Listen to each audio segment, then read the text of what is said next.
Come in. Welcome. I'm E.G. Marshall.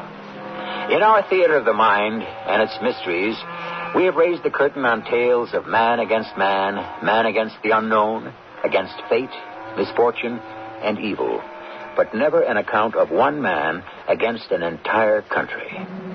Today, the incredible yet true tale of Émile Zola, writer, his battle against France to vindicate Alfred Dreyfus, unjustly sentenced to Devil's Island, to pay for another man's treason. Dreyfus, the evidence against you is overwhelming. Do you confess? I have nothing to confess. I did not write that memorandum. You must confess. Inspector, put your revolver on the table. Dreyfus, the honor of the army demands you use that revolver on yourself. We shall give you 5 minutes. You ask me to commit suicide for the honor of the army? Don't be ridiculous. I don't care what you do with me. I have my own honor to defend.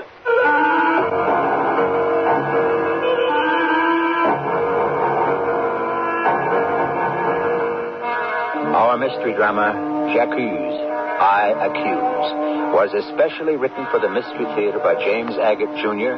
and stars Roberta Maxwell and Bernard Grant.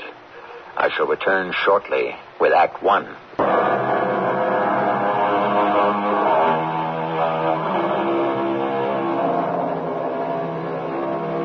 The first character to appear upon our stage is Ferdinand Esterhazy, a man who preferred to call himself Count.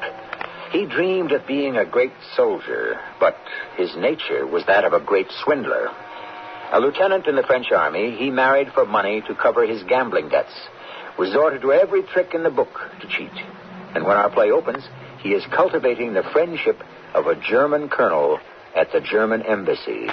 Esterhazy, you have made us an interesting and unusual offer.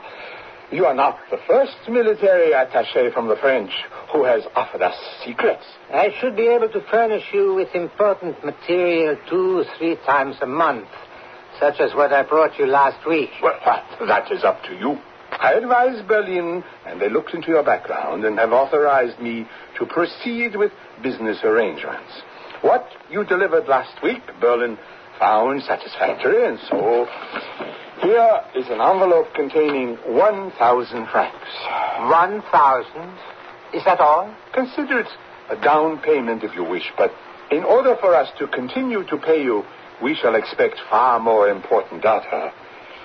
Colonel Schwarzkoppen, I shall do my best.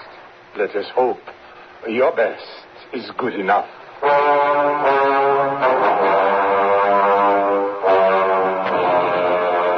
Bastian. Yes, Major Henri? I hope you have brought me here for something important. You know, I'm on leave and not due back at counterintelligence for another week. Major, I would not have interrupted your holiday if I did not think so. That's why I left word at your apartment. Well, can we get on to why you wish to see me, huh? If anyone would have told me 40 years ago, Bastien, you will be a janitor for the French counterintelligence, I do not know what I would have said. Bastien, please, what do you have to tell me? Not tell you, but give you. I took this torn-up memorandum from Colonel Schwarzkoppen's wastebasket last night. Mm-hmm. It is written in French, not German, so I thought the Major should see this right away. So you're sure all the pieces are here? Of course, I'm sure. Everything he tore up and threw away, I have. You don't think Colonel Schwarzkoppen or anyone else at the German embassy suspect you are working for our counterintelligence? I do not know what he suspects. I am French. He knows that. And so are reporters, the cleaning women, the gardeners. After all, the German embassy is in Paris. One has to employ French people. However, yes. like most Germans, he does not credit the lower class with much intelligence. Mm-hmm. He thinks we working people, all we care about is bread and sleep. Bastien, you just keep on doing your duty, huh? Emptying waste baskets.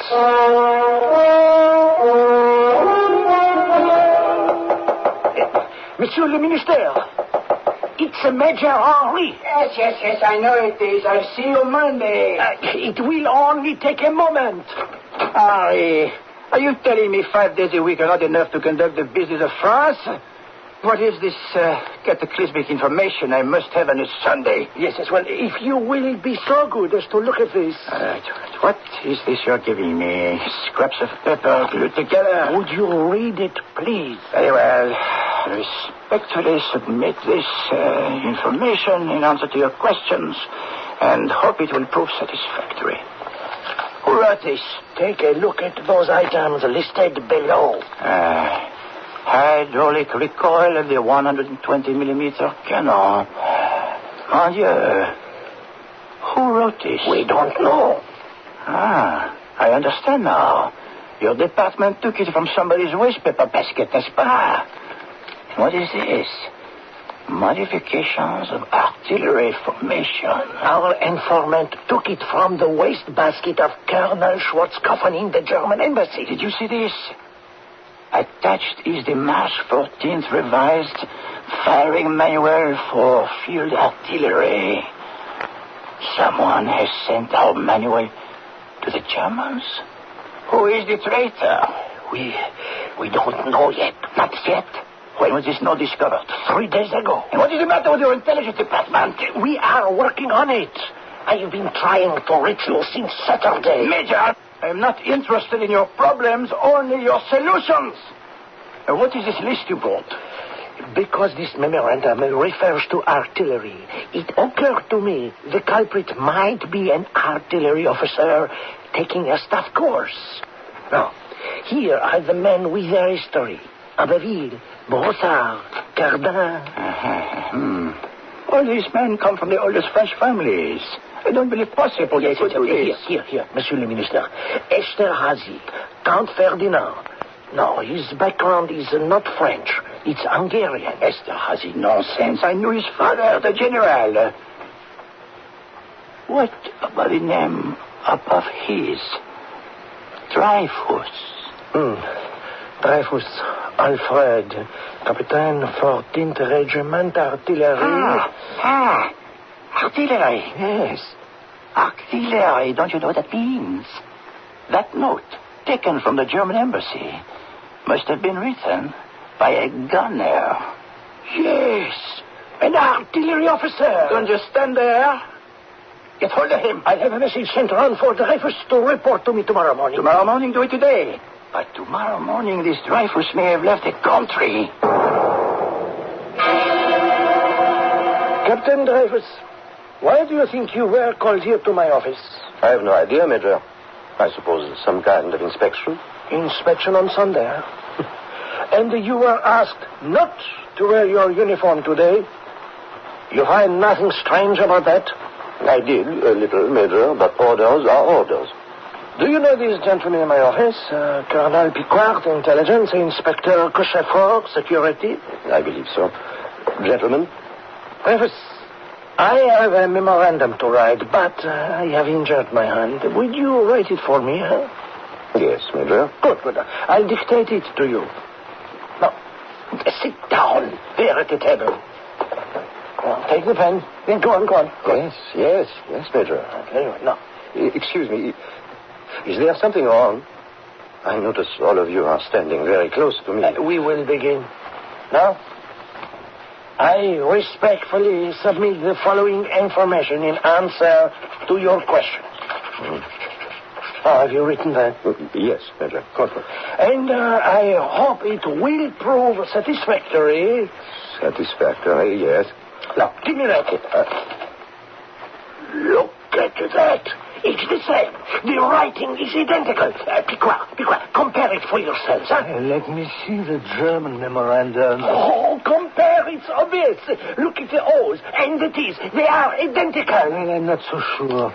I think we should have this examined by a handwriting expert, Bertillon or someone at the Banque de France. Inspector Cochefort, would you take Dreyfus outside for a moment, please?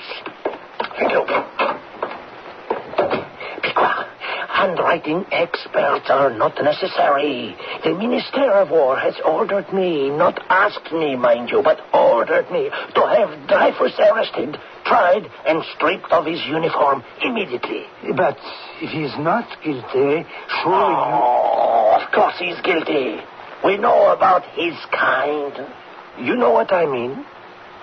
I would like photographic copies made of the Schwarzkopf memorandum and what Dreyfus has just written, Major. Here, take them. I'll be on my way and have the originals back to you tomorrow. Yes, and on your way out, would you call in the inspector and Dreyfus? Captain Dreyfus, would you come back in? Yes, Inspector. Bring the prisoner closer, please. I am a prisoner? Dreyfus, in the name of the law, I arrest you. You are accused of the crime of high treason. Search him, Inspector. I want his pockets turned inside out. What are you doing? You're ripping my suit. You would be wise to stand perfectly still, Dreyfus. There's nothing on him, Major Henri. Nothing? Well, that's suspicious in itself, isn't it? It's my brown suit. I haven't worn it for months. What is this evidence you have against me? The evidence is overwhelming. Do you confess? Dreyfus, you hear me? Do you confess? But I have nothing to confess. Oh, stubborn and stupid. Hey, Inspector, is your revolver loaded? Yes, Major. Place it on the table in front of the prisoner. Dreyfus, you will obey the code of the army and use that revolver on yourself. We shall leave the room. You needn't go, Major. You asked me to commit suicide. I have no intention to. It would be an intolerable admission of guilt. You accuse me, but of what? For some reason, some despicable plan has been hatched against me. Oh, not against France, huh? But against you. No, I shall not use this revolver. I intend to live to prove my innocence.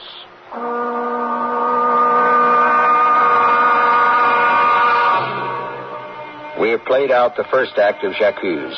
Its principal actors, Alfred Dreyfus, the accused, Count Esterhazy, the guilty, and the beginnings of a blemish which will spread into a stain of injustice, watched by the entire world, until one day, one man steps forward to reverse the dishonorable course of a nation.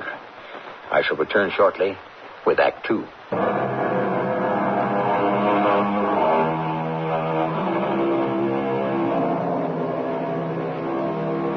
In the great scheme of man's history, there are those whose actions ignite a fuse, and there are those who catch fire, and the conflagration torches the world. Such was the case of Alfred Dreyfus, who touched off the conscience and indignation of France's greatest writer of the time, Émile Zola. I had already written several novels about the social injustices of France, of debased aristocracy, alcoholism, prostitution, conditions in the mines, etc. Wherever the coals needed raking, I raked them until they were hot. I had written 20 novels, and then I smelled the injustice of the Dreyfus case. It was rank. I stood in the courtyard at the Place Fontenoy on a cold January morning with hundreds of journalists and thousands of troops. In the name of the people of France, you, Alfred Dreyfus, having been found guilty of the crime of treason by unanimous vote of the court-martial, shall be paraded before the garrison of Paris and there publicly degraded and dismissed from the service. I saw this slim figure of an officer, standing straight, eyes clouded, while the sergeant tore from his uniform epaulettes, braid, and medals. Dreyfus, he unsheathed his sword and handed it over. It was snapped in half and tossed into the dirt. You have forfeited your right to bear arms forever. You are deprived of your rank as unworthy of wearing your uniform. Alfred Dreyfus, you are hereby condemned to deportation for life. I am innocent. I swear that I am innocent. Vive la France! It was incredible that the man who supposedly had betrayed France now shouted his loyalty. Vive la France! When you have lived among evils as long as I have, you know the honest truth when you hear it. It rings clear as a bell.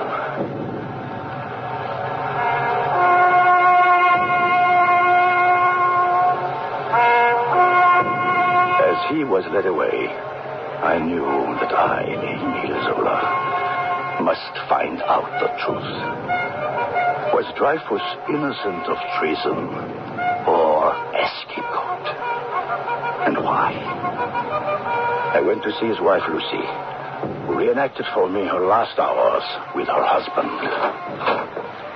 Alfred, you're here. You're alive. They came here to search the house, and they said nothing. Oh, my darling, I thought you'd been killed. Lucy, I'm accused of high treason. You? You? Who says this? Major Henri of Counterintelligence, the Minister of War himself. Lucy, I'm almost crazy. They said I had only 5 minutes to say my goodbyes. Could it be because we are Jewish? I cannot believe the whole army would make up such a vile lie because of that. What are they accusing you of? Having given secret documents to the Germans. But how? They never told me that. What documents? They didn't tell me that either. I must go, Lucy. I am being deported. When will I see you again? I don't know. Sometimes I've heard they deport the whole family. We will be together. Alfred, what will happen? We have to believe, in the end, the truth will prevail. In the end? But when is that? Yes. Alfred, was there no one on the general staff? No one who spoke for you? One man, but he didn't say anything other than he was not sure the handwriting was mine. What did he mean? Something I am supposed to have written. But he was not sure. What was his name? He's next in line in counterintelligence. Did you ask me his name? Oh, my poor darling. Colonel Georges Picard. I made Lucy Dreyfus promise to come see me as soon as she had some word from her husband. Georges Picard. That name rang a loud bell in my memory. I knew him from the old days. But he was difficult to see now. And in the 1 month Dreyfus was imprisoned at Saint-Martin, Georges was suddenly promoted to head of Army Intelligence. Emile, you'll have to forgive me. I know you have been wanting to talk to me for weeks, but this Dreyfus business gets more and more dangerous. Georges Picard then told me of a disastrous meeting he had just had with the Minister of War. Compare them yourself, Monsieur le Ministre. Bertillon assures me it is Dreyfus's handwriting, and that's enough for me. It is not enough, sir. Bertillon is a fool, or lying, or deranged, and I can prove it. Let me show you. You are saying, Picard, this third memorandum, also fished out of the German embassy West Basket, resembles the first. Resembles? It's identical. I've never been convinced, all the way through the court-martial, never, that Dreyfus is capable of betrayal. Now, with this, I know the real traitor. Who is he? Ferdinand Esterhazy, 74th Infantry Regiment here in Paris. I knew his father. He was a general. Impossible. I have additional evidence. There are certain types more prone to crime than others. The history of Esterhazy confirms this. His gambling, his debts. I've had the man followed. He's identified as always in need of money and would do anything to get it. This is the guilty man. Dreyfus is innocent. Picard, I cannot sit here and listen to this. I tell you, you are talking out of turn. Your investigation of Esterhazy was presumptuous and not what you were ordered to do. I'm Chief of Intelligence. I give the orders in these matters. Don't you understand, Picard? We cannot have another treason trial. If Dreyfus is innocent, you wouldn't free him. He is going to be sent to Guyana. It has been decided. You mean Devil's Island? Precisely. Devil's Island is a leper colony. We are getting rid of the lepers. And in a few weeks, it will be ready for incorrigible French convicts. You would let an innocent man rot on that island? Will you think as a Frenchman for a moment? If we should admit a mistake has been made, the General Staff would be the laughingstock of every national army in the world. We owe it to France to drop the entire matter. The man has been court-martialed, convicted, and sentenced for life. You're murdering him. No one will know a thing, Piquois, so long as you keep your mouth shut. And you will do just that. It was hard to believe what Georges told me. That a mere 100 years after our revolution, that a man could be convicted of lies. Nor could I believe it was mainly because Dreyfus was a Jewish officer, and there were anti-Semites in high army places. Lucy Dreyfus came to see me. Monsieur Zola, you said the moment I heard from Alfred I should tell you. He has been taken to Devil's Island. I know, my dear. You have a letter from him? 2 months I've waited for this. My dearest Lucy, until now I used to believe in the logic of things and events, in human justice. Whatever was bizarre penetrated my brain only. I can't go on. Try. Take a breath. Penetrated my brain with only the greatest difficulty. Alas, my darling wife, what a total collapse of all my beliefs. Honor is my life, and family dishonor worse than death. There is a little more, Monsieur Zola. On this island of devils, I must order my life at a regular time to survive. I am up at 5:30, then heat water for tea or coffee. At 8, the guard brings me my rations. If there is meat, it must be cooked right away, or it will spoil in the heat. At 9, breakfast, then clean up, wash my clothes, chop wood.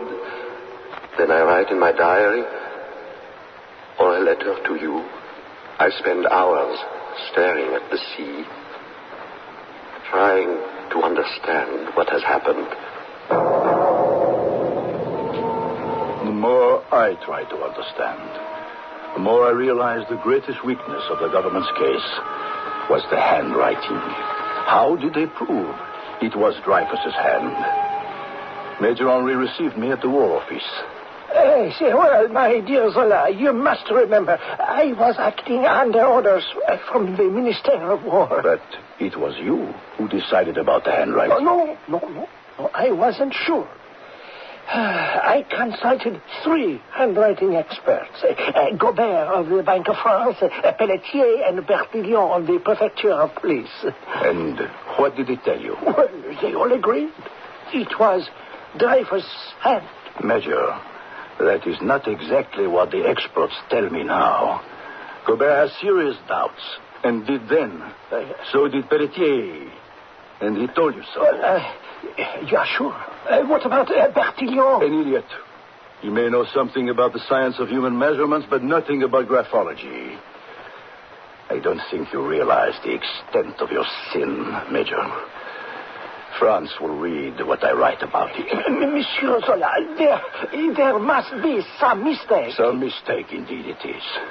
If you and the General Staff have condemned an innocent man, these flimsy lies, you have all made the greatest mistake of your lives.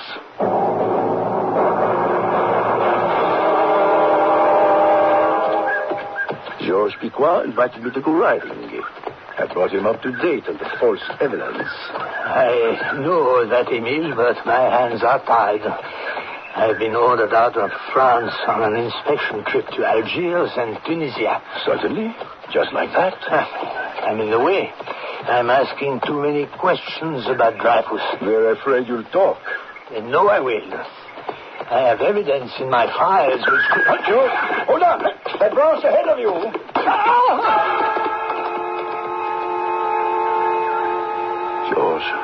George.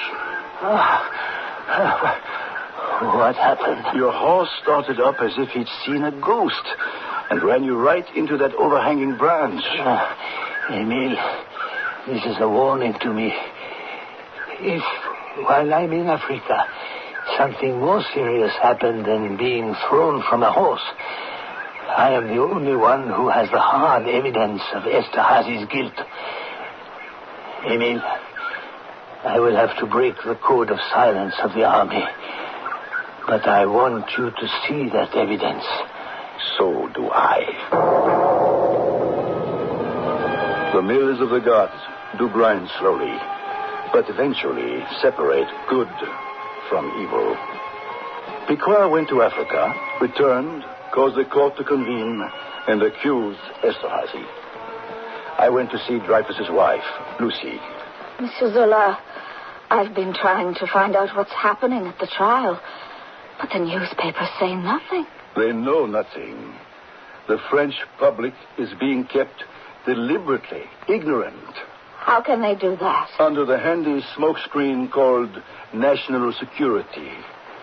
Major Henry said he has a new secret proof, but it would endanger France to mention it in open court. Is there anything hopeful I can write to Alfred? It's better you don't write.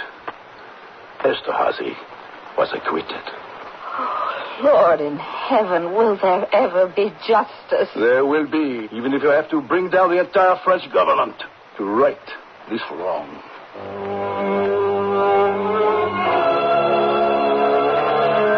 Not many men in history have been condemned to a living death, and fewer still who risked everything so that truth would outbalance falsehood.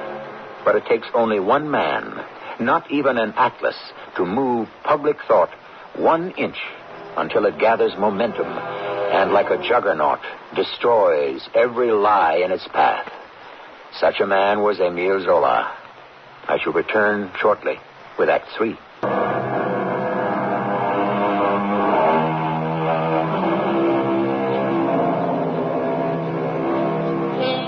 The curtain that goes up on our third act rises like a sun, lighting up a world of fear. There are certain moments in history illuminated by one man. This is such a moment, and Émile Zola is such a man.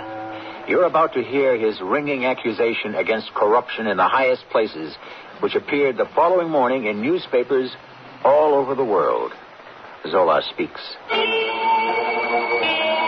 letter to the President of the Republic. Monsieur President, permit me to tell you that your record is threatened with a most shameful blot. The abominable Dreyfus affair. A court-martial has recently dared to acquit one Esterhazy. This is a supreme slap at all truth, all justice. But since they have dared, I, Zola, too, shall dare. I shall tell the truth, because if I did not, my nights would be haunted by the specter of an innocent being submitting to the most frightful torture for a crime he did not commit. Shall I go on reading, Mr. President? Continue. The Minister of War... Why, it's me he's attacking. Read the rest of it. The Minister of War, the Chief of the General Staff, the Bureau of Counterintelligence never doubted that the famous trash basket memorandum and others were written by Esterhazy. But to condemn Esterhazy involved a second look at the Dreyfus verdict, and that the General Staff wished to avoid at all cost. Monsieur President, this is too ridiculous for me even to go on to read. Go on, please, Mr. Minister, read. For over a year, the Minister of War and the General Staff have known that Dreyfus is innocent, but they kept this knowledge to themselves. And those men sleep, and they have wives and children they love. I want Zola here. Arrange it.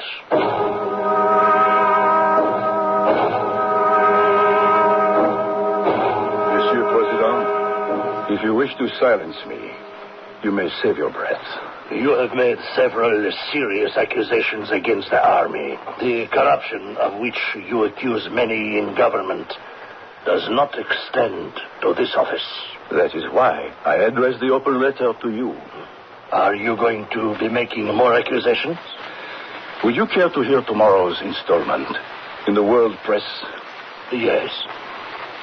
I accuse Major Henry of the counterintelligence, of having been the agent of the affair and continuing for 3 years to defend his deadly work through the most revolting machinations. I accuse the Minister of War of having concealed decisive proof of the innocence of Dreyfus. I accuse the Chief of Staff and his aides of being accomplices to one of the greatest crimes in history. I accuse the 3 handwriting experts of having made lying and fraudulent reports. I accuse the court-martial of Dreyfus of having violated all human rights by condemning a prisoner on testimony kept secret from him. All of this appears in tomorrow's newspapers. Why not? Well, there are laws against libel and slander. I am not worried. Yes, but you are accusing the French military of the most blatant cover-up in its history. Can you or I be party to that? Thank you for coming to see me. But I warn you, when your accusations are read tomorrow, there is danger. There are hotheads all over France. Are you telling me there is anti-Semitism? And if Zola defends Dreyfus, he must be a Semite? I hope you won't find prejudice in the courts. I'll chance it. Let those I have accused take me to court. Let there be an inquest in the full light of day. I wait for them. I did not have to wait long. On February 7th of 98, I stood trial in the Palais de Justice on the charge of accusing the Esterhazy judges of acquitting a traitor on orders of the government. The court is adjourned for the day. Would you let me through, please? Monsieur Zola? Madame Dreyfus, I saw you in the gallery. I've been here since the trial began. It's not fair. Every time you rise to defend yourself, the court is adjourned. The court does not wish to hear me.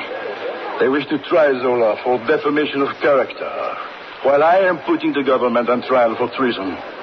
Come along. Let's see if we get past that howl mob and out of here safely. Every day I seem to have made 100 more enemies than the day before. It took 16 days. I had lost the case before I started. The court suppressed evidence. Even the name Dreyfus could not be mentioned. I accused Major Henry of fabricating forgeries supposedly from Dreyfus to the Germans, yet neither Henry nor the Minister of War were called to the stand. On the last day of the trial, Madame Dreyfus and I sat together, waiting for it to begin, and someone handed her a newspaper. Here's another paper, Monsieur Zola. Every day I'm handed one from another part of the world. This one's from America. The New York Herald. See, someone's drawn a red line around a paragraph. Can you see who wrote it? Mark Twain. Read it. Such cowards, hypocrites, and flatterers as the members of the military the world could produce by the millions every year. He's right. But it takes 5 centuries to produce a Joan of Arc or a Zola. The court will rise. Emile Zola, do you have anything to say before sentence is passed? Yes, if it please the court. I'm aware I am here to defend myself against the accusation of having slandered the courts and the military. But as it turned out, I was never permitted to challenge lies with the truth. Zola! Gentlemen of the jury, not only is an innocent man on Devil's Island crying for justice, but a great nation, our beloved France, is in desperate danger of forfeiting her honor. Monsieur Zola, have you finished? Are my last words to be stifled as well? No, I am not done. A judicial blunder has been committed. An innocent man condemned. A guilty man acquitted. And today you are asked to condemn me because I rebelled at seeing our country traveling on this terrible course. Dreyfus is innocent, I swear. And I accuse those. I accuse.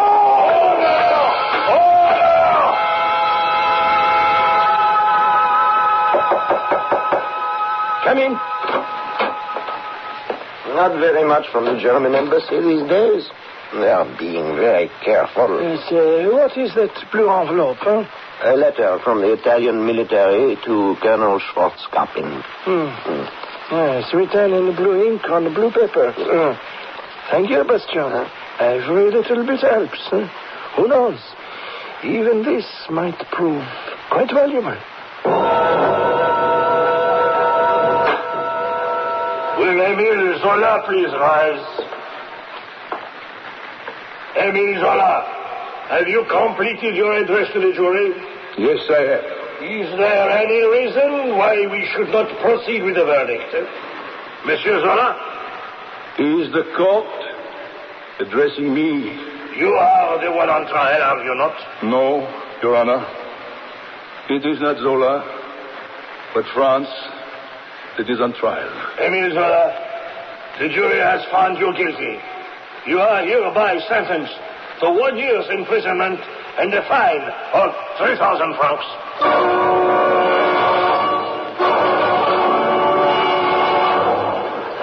George, I can't go through with it. I can't leave France like this, running away with my tail between my legs. Emile, don't be short-sighted.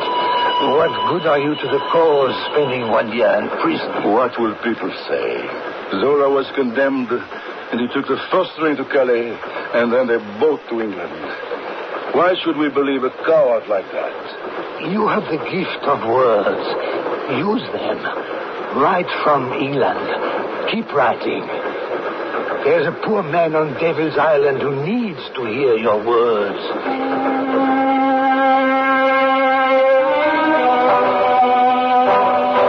Speak loud.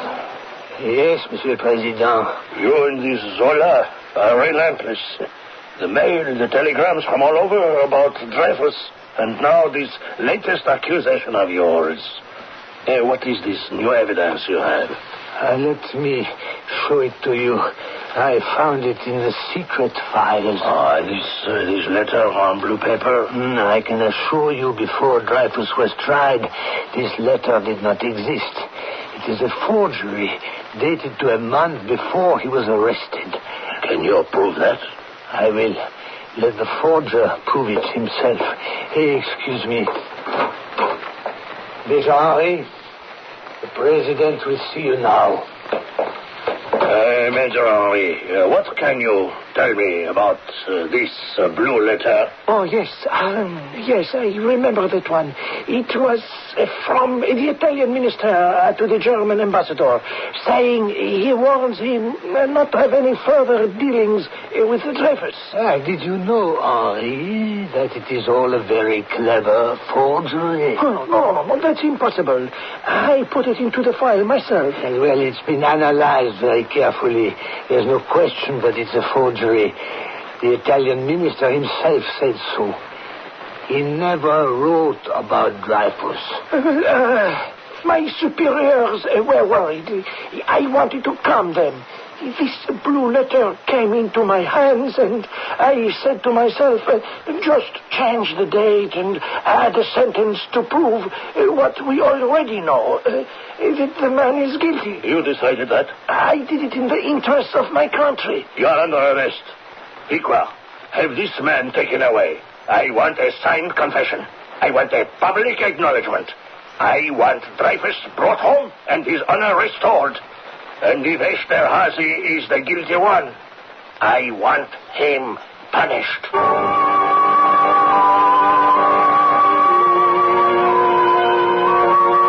My dear George, to see you suddenly come up the road in my peaceful, quiet England is a great surprise.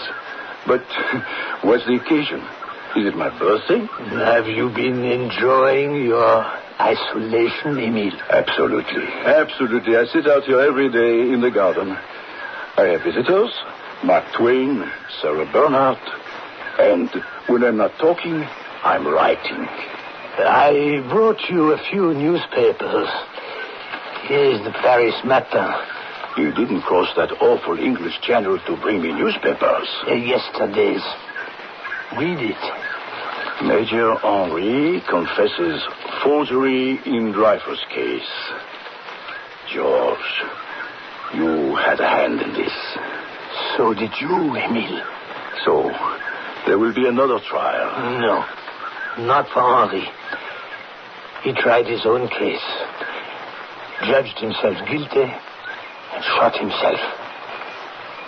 Now, read this one, the Petit Journal. Zola's fight for truth triumphs.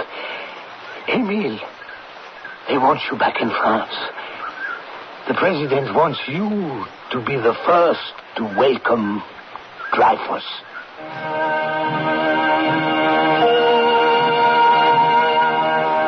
Alfred Dreyfus returned home, cleared of all charges.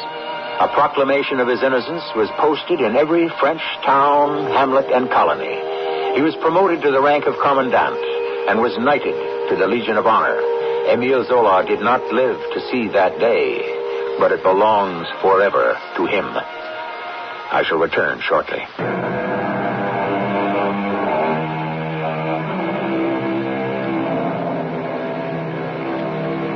Émile Zola was not the first to rally against exploitation, dignity violated, or rights denied. Not the first to call attention that to diminish one human diminishes us all. 300 years before Zola, the poet and preacher John Donne warned, "Any man's death diminishes me because I am involved in mankind. Therefore, never send to know for whom the bell tolls. It tolls for thee." Our cast included Roberta Maxwell, Louis Turenne, Bernard Grant, Earl Hammond, and Robert Dryden. The entire production was under the direction of Hyman Brown. This is E.G. Marshall, inviting you to return to our Mystery Theater for another adventure in the macabre. Until next time, pleasant dreams.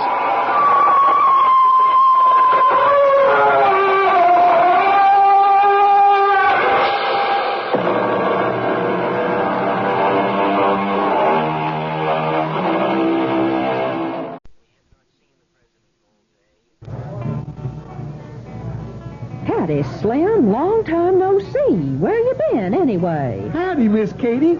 Why, I've been out prospecting for gold. How'd you do? Well, I got some good news and some bad news. How about the bad news first?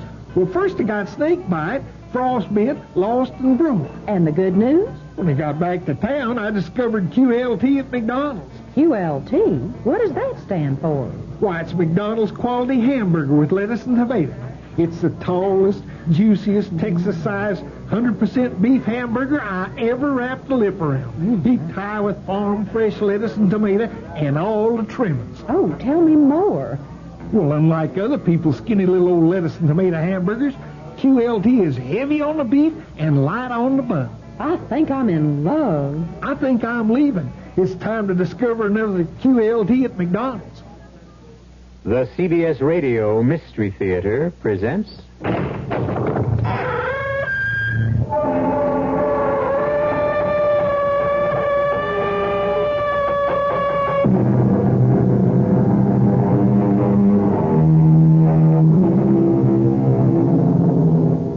Come in. Welcome. I'm E.G. Marshall. We've been waiting for you. We knew that you'd be back. We know that by now you've discovered there's no fear like the fear you can hear. And we're going to fill your ears with a story about the most basic fear of all, death. We're going to tell you a story about a man who dispenses death the way other men dispense haircuts. A man known in the parlance of the underworld as the Hitman. In case you're unfamiliar with criminal vocabulary, allow me to explain. A hitman is someone hired especially to terminate the life of someone else. He's a killer, Connie. The guy's a hitman, a hired gun. He's come here to kill me. No, he hasn't. Have you, Mr. Derry? Who, me? Now, do I look like that sort of person, Mrs. Breach? You don't look stupid, Mr. Derry. If you were going to kill my husband, you would have done it by now. Why haven't you?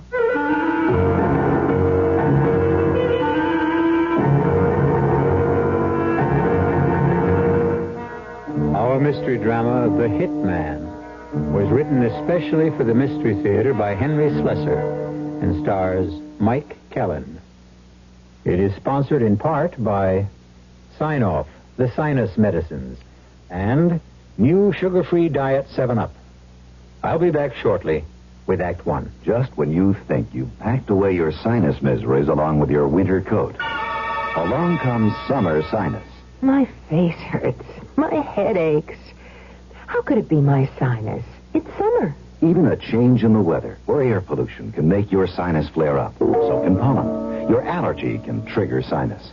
When it happens, what can I take for it? Take Sign-Off tablets. They help relieve throbbing sinus pain and help drain clogged sinus cavities. The miseries of summer sinus. Sign-Off can do all that? Right. Sign-Off tablets give you a full dose of pure aspirin for pain, plus a decongestant to help drain clogged sinus cavities, plus an anti-allergy ingredient. Sign-Off tablets. The sinus medicine in the bright red box. For summer sinus miseries, get Sign-Off. Signeoff. Take only as directed. Sign-Off. I'll remember that. I was having dinner at Old Town Village last week, and as we were leaving, we noticed that the waterbed store was open. Well, we went in. You know, I'd never really looked at waterbeds because I always thought they were for the kids, and if I ever got on one, I'd probably get seasick. But it was different. The salesman there got us to lie down on a bed and told us why we'd sleep better on a hydro-rest waterbed system. He also took the time to tell us about frame construction, mattress durability, and the safety features incorporated into each of their systems. We got home and read the literature and decided that a hydro-rest system makes good sense. We're going to buy a waterbed from Dallas's oldest and largest waterbed company, Waterbed Systems International. They have 3 locations, 3323 Oak Lawn, Old Town Village, and a brand new store in Town East Mall. I tried hydro-rest. I was impressed.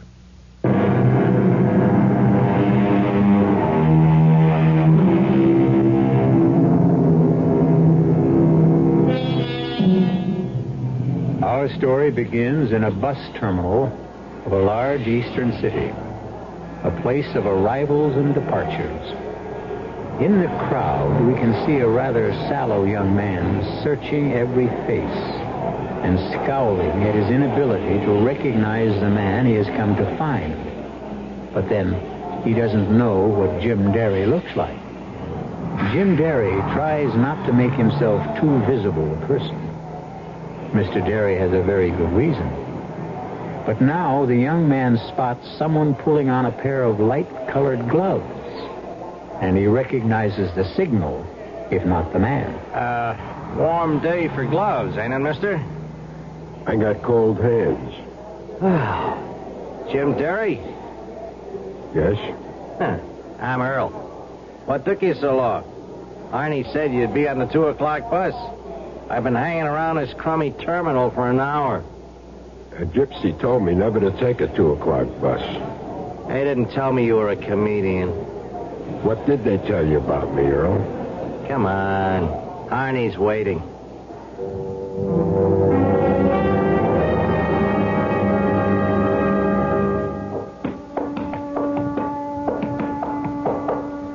So, this is Arnie's warehouse. Oh, it's his warehouse, but he don't do much warehousing in it.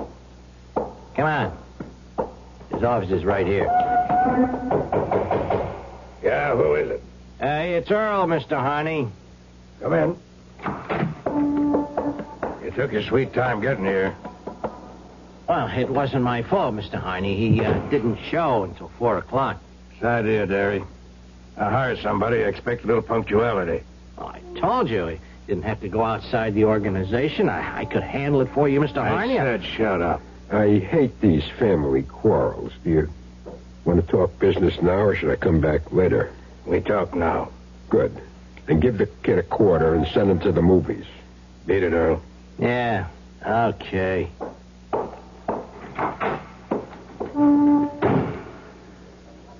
All right, Derry. The family quarrel's over. Now let's talk shop. Okay. My price is $3,000 for the hit. I do good, clean work, pick my own time and place, never get my clients involved. How does that sound? Sounds fine. This is a private case. Strictly private.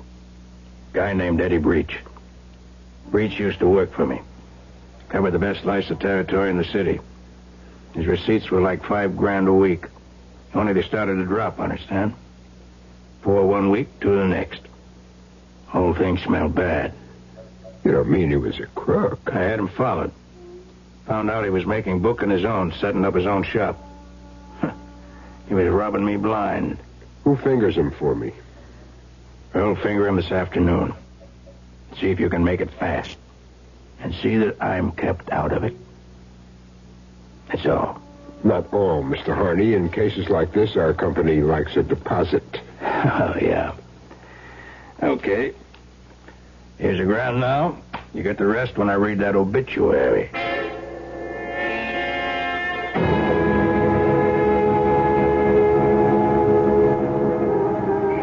It's almost 6 o'clock. We've been staring at that apartment house for half an hour. Now you know how I felt, Derry, waiting in that bus station. I thought you said Breach should be home by now. Oh, he'll be here. I've been clocking him 3 Fridays in a row. He takes his wife to see the doctor every Friday afternoon, and they get back around now. You didn't tell me he was married. What difference does that make? I just hope he's insured. I like making rich widows. Hey, there's his car. Hand me those binoculars. Don't forget to get a look at his wife. She's worth seeing, even if she is crippled. What? Look for yourself. A wheelchair. He's taken a wheelchair out of the back. She's got a nice pair of legs. Only they don't move. Paralyzed? That's right. Well, did you get a good look at him? Yes, I got a good look. Let's go.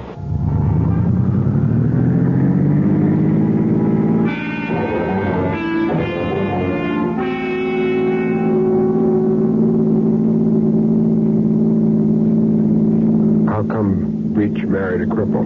He didn't. That was no kiddie car he was pushing around. That chick was in one piece when he married her. In fact, what happened to her was all his fault.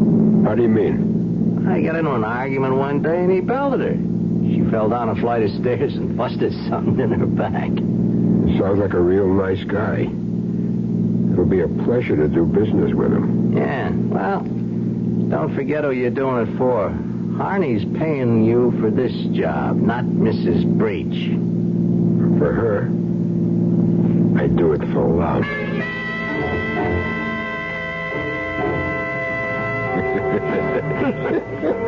Good afternoon, mister. A lot cooler in here, isn't it? Yeah.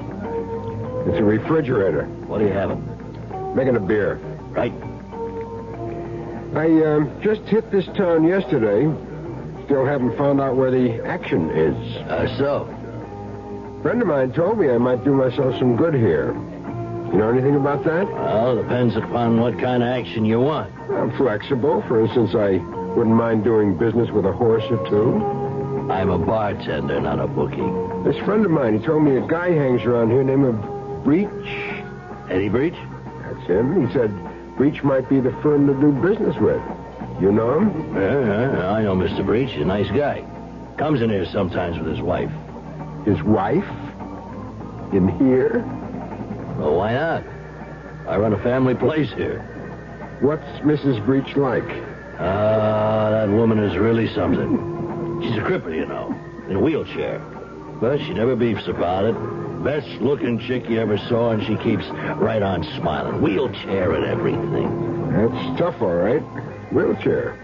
It's like a stretch in prison. Oh, she's lucky having a husband like Mr. Breach. He's real good to her. Buys her anything she wants. Takes her to the doctor every week. The way I heard it, Breach is the one who put her in the wheelchair. Well, I wouldn't know about that, but he treats her like a queen, I can tell you that. I mean, cripple or not, that is my idea of a happy marriage. Hey, you didn't touch your beer.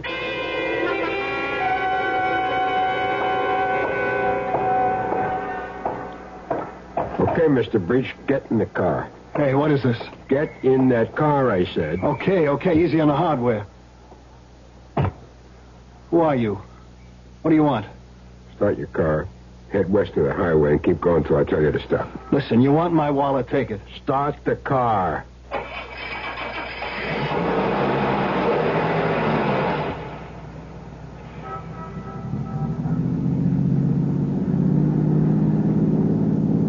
You don't work for Joe Harney, do you? Keep driving. I asked you a question. I work for myself. Look, if Harney did send you, let's talk about it. I'll pay you twice what he's giving you. Just tell me how much. How do you know Harney wants you dead? Maybe it was your wife. Harney's not the only one who hates your guts. Connie? You're crazy. So that's her name, huh? Connie? She wouldn't do anything like that. She needs me. Needs you for what? To belt her again? Who told you about that? You must have been a pretty brave boy. Slugging a woman. That took guts. I'm trying to make it up to her. For Pete's sake, will you give me a chance to make it up to her? That's why I need that money. That's the only reason. So you did cheat Harney. You admit it? I'd cheat my grandmother if it helped Connie. Keep your eyes on the road, Eddie.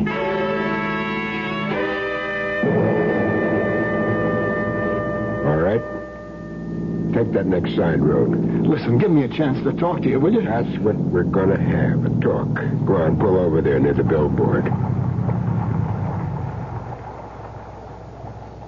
All right. Answer me one question. How were you helping her? What? How were you helping your wife? This doctor you see every Friday, did he say something could be done for her? No. I never said that. The spinal cord is all busted up. All he can do is make her more comfortable. So the sentence is life. You think I don't feel lousy about it? I know it was my fault, but I didn't mean it. She might be better off without you. Maybe she would. All right. Let's go. Where to now? We're going to your place.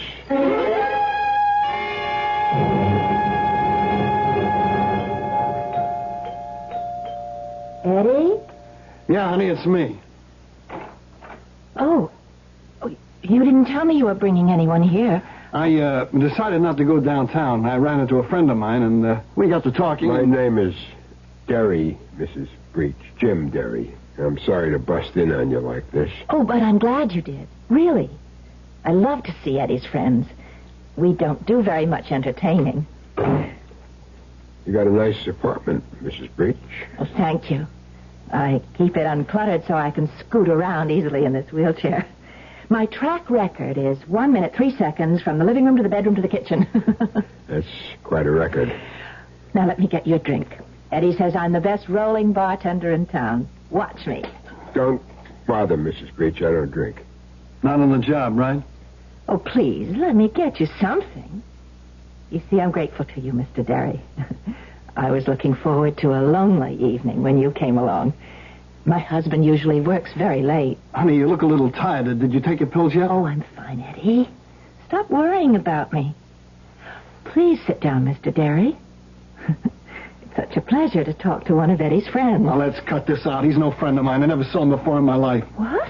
Tell her who you work for, Derry. All right. At the moment, I work for a man named Joe Harney. Harney? That's right. And what do you want from us? I want us to sit down and have a talk. I'm already sitting down, Mr. Derry. Joe Harney isn't pleased with your husband, Mrs. Breach. He thinks he cheated him. Cheated him out of a lot of money. Well, I'm sure that's not true. I didn't cheat him. I just wanted the business for myself. I got a right to go into business for myself. Yes, I know. It's called free enterprise. But just the same, Mr. Harney is very angry. He's not just angry, he's afraid. He's worried that if Eddie gets away with this, he'll set a bad precedent. So he only knows one remedy for the situation. And tonight, this could have been it. A gun? Please, put that away. He's a killer, Connie. The guy's a hitman, a hired gun. He's come here to kill me. No, he hasn't. Have you, Mr. Derry? Me? Now, do I look like that sort of person, Mrs. Breach? Well, you don't look stupid, Mr. Derry. If you were going to kill my husband, you'd have done it by now. Why haven't you? I'll tell you why. Because he wants a deal. He wants me to pay him more than Harney's paying. Oh, be quiet, Eddie. Your husband isn't thinking straight, Mrs. Breach. It isn't that easy. You think that Harney will be satisfied if I let him live? If I walk off this job, somebody else walks in. This isn't the only gun in the world. He's right, Eddie. Maybe the only way is to give him the money back. There's nothing to give back. You think money stands still in this business? Look, maybe if we left town, went to Mexico or someplace. Arnie won't give up that easy. It means too much to him. Well, I'm not staying here. I'm getting out. I'm getting as far away as I can. Eddie. Both of us, Connie. I meant both of us. You expect me to run? In a wheelchair?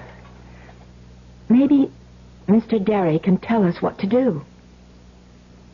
I can think of only one thing. Joe Harney wants a dead body. That's what we'll have to give him.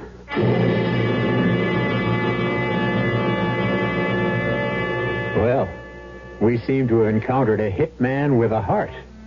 At least a hitman with a soft spot for a beautiful, afflicted young woman. But Jim Derry can't fail his assignment either. If he doesn't collect the rest of the money, he may be collected himself. We'll find out what happens to this strange threesome when I return shortly with Act 2.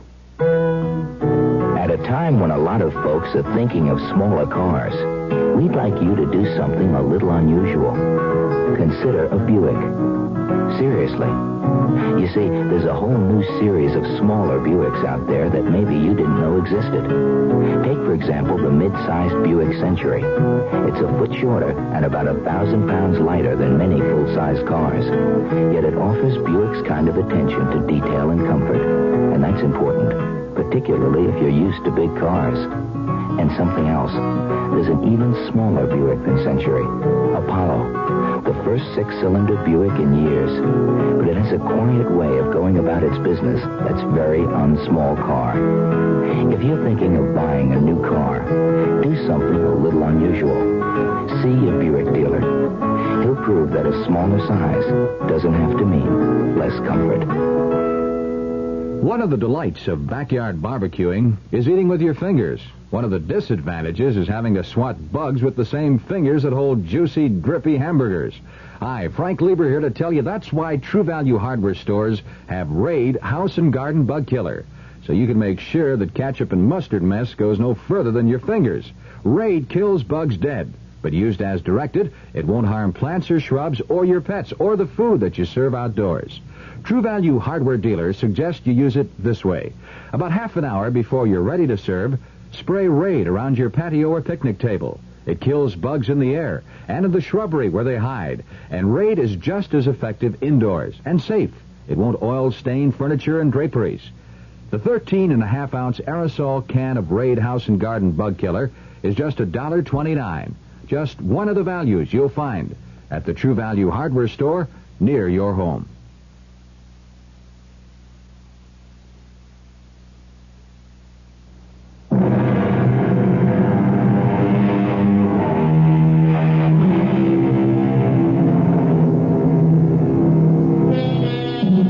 The hired killer of Eddie Breach sits in Mr. Breach's comfortable living room. But the gun, which was supposed to have done the deed, rests on the coffee table. And Jim Derry paces the carpet and talks to the loving couple about death. It won't be easy, understand? But it's the only idea I got. The only thing that'll satisfy Joe Harney permanently. What do you mean about a dead body? I don't mean yours. I mean somebody else's.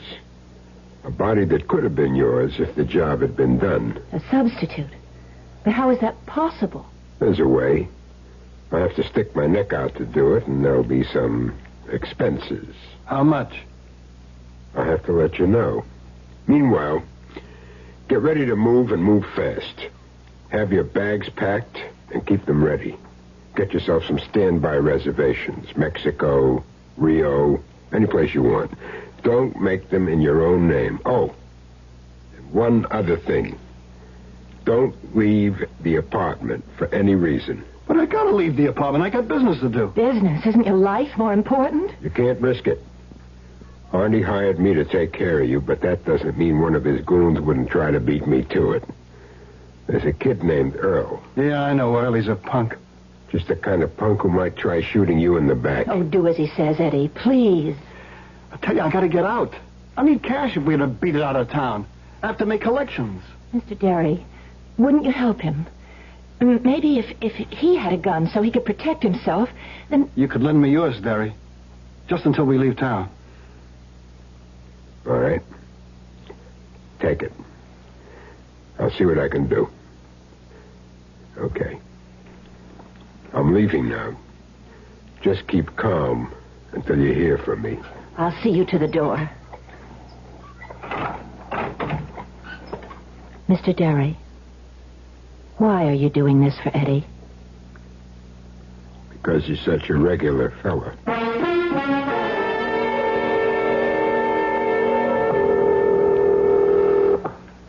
Figaro mortuary. Fig, this is Jim Derry. 3 cheers. What are you doing back in town? You ain't been here in 10 years. Business, Fig. I'm here on business. Just like in the old days. The old days are over. I make more money legitimate now than I used to make crooked. For me, crime doesn't pay, like it says on the posters. Wow. This is legitimate. Almost. I want to make a purchase. What kind?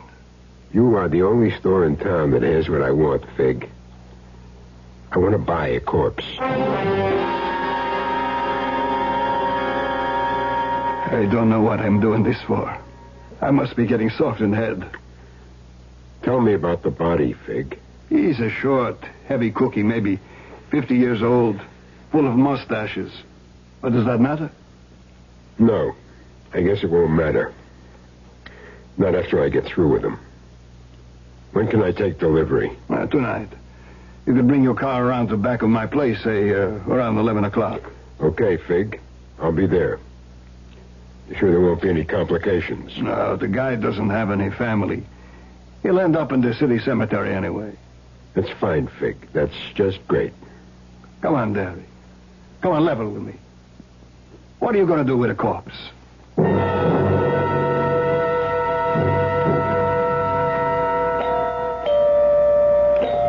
Who is it? It's Jim Derry. Eddie isn't here. He went out on business. Would you rather I came back later? Oh, no, of course not. Eddie should be home any moment. Come on in. He's been out raising money. It's wonderful how many people owe Eddie money. He's like a banker, really. You know what he tells his mother? What? He tells her he's an accountant. She's a sweet old lady. She knows the truth, but she never lets on. And do you know the truth about him? I never had any illusions about Eddie. Would you like a drink? Oh, sorry, forgot. You don't drink. I'll take a beer if you have one.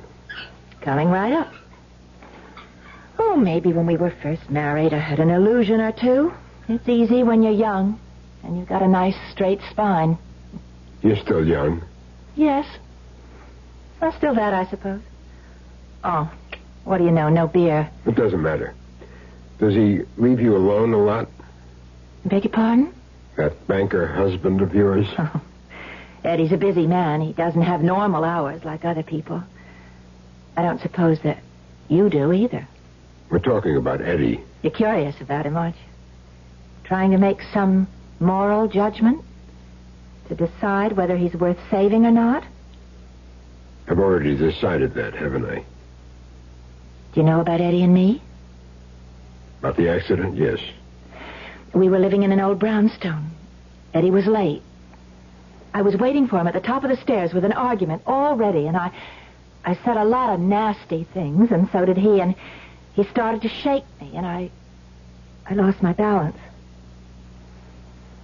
Well, how do they look? Your legs? You look fine. You'd never know they were dead, would you? You know something?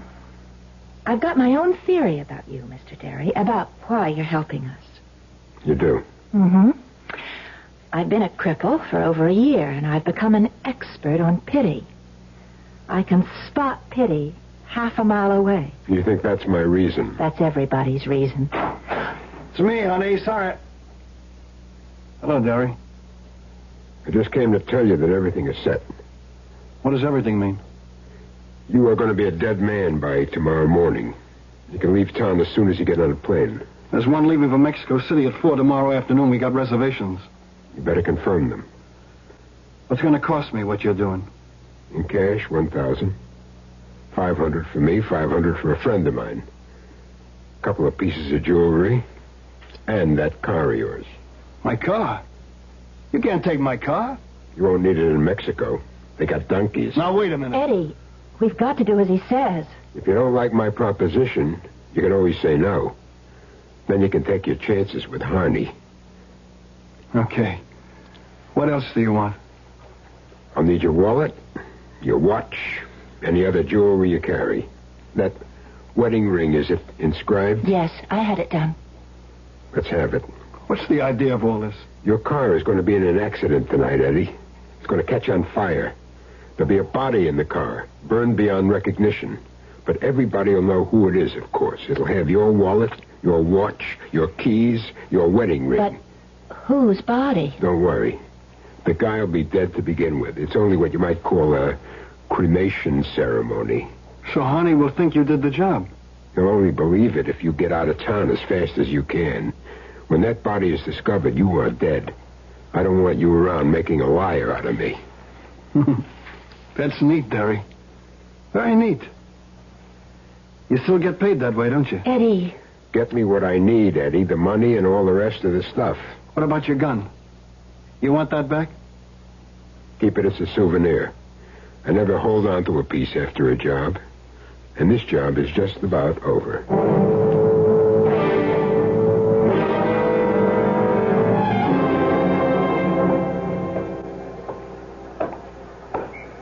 Hey, Derry. What do you want, Earl? Just want to give you a message. Mr. Harney isn't happy. Mr. Harney says he sort of expected some action by now.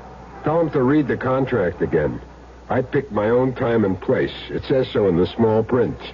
I thought you were supposed to be a pro. I would have had Eddie Breach stretched out and buried 2 days ago. I'm sure of it. And Harney's paying you $3,000? I would have done it for half the money. You would have done it for laughs, Earl. You know something? I ought to show him that he didn't need you. I ought to take care of Eddie myself. Harney wouldn't like that. He's liable to spank.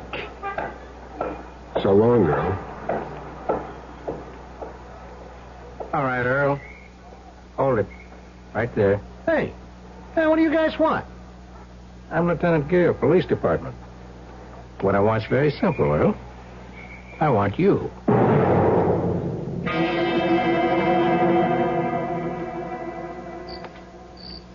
Well, here's the merchandise.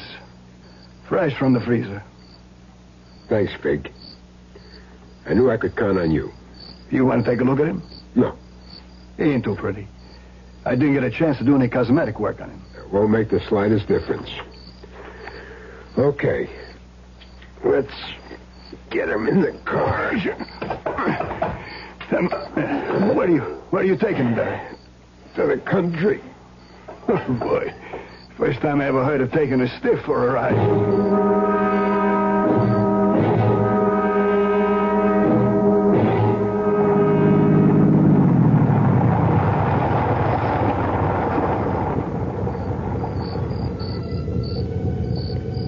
Okay, Mr. Nobody. Time for the ceremony.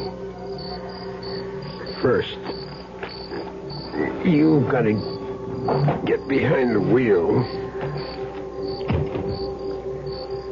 I'll dump your wallet in the clear. Now, here's your pretty jewelry. The ring is a tight fit. Got your keys, and that's about it. Except for that can of gasoline. There. That ought to be enough to make it hit the gas tank. Now all I need is a match.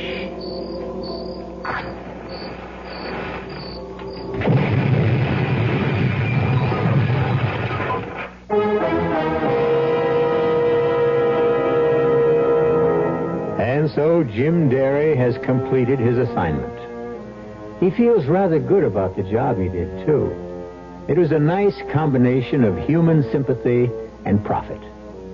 $500 from Eddie Breach, $3,000 from Joe Harney, and a sense of having done something worthwhile for a change. But will Jim Derry remain pleased with himself? What will the arrest of Earl do to his plans? We'll find out when I return shortly with Act 3. Never heard of beer on the rocks? No? Swell. The people who brew Budweiser never have thought ice in your beer was such a cool idea anyway. If you only knew how ice cuts down the head and waters the taste. Oh, a chilling thought.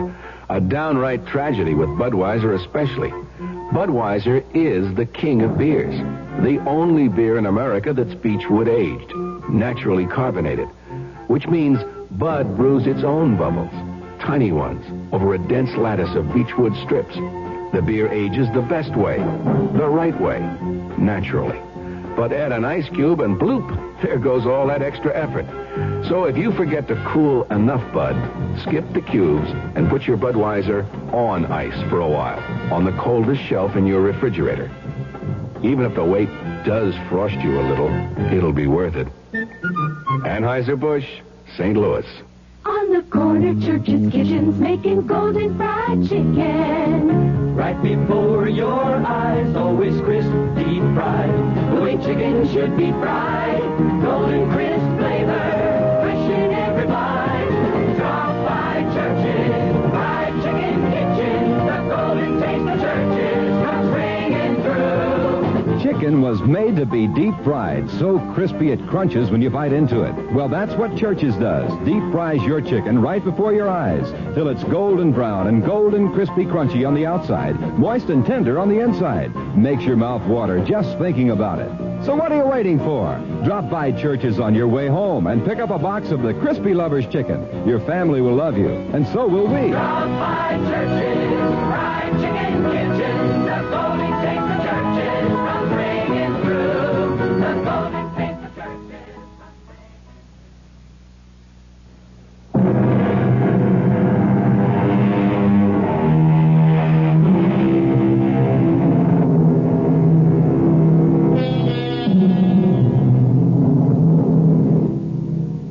Only one thing remains for Jim Derry to do.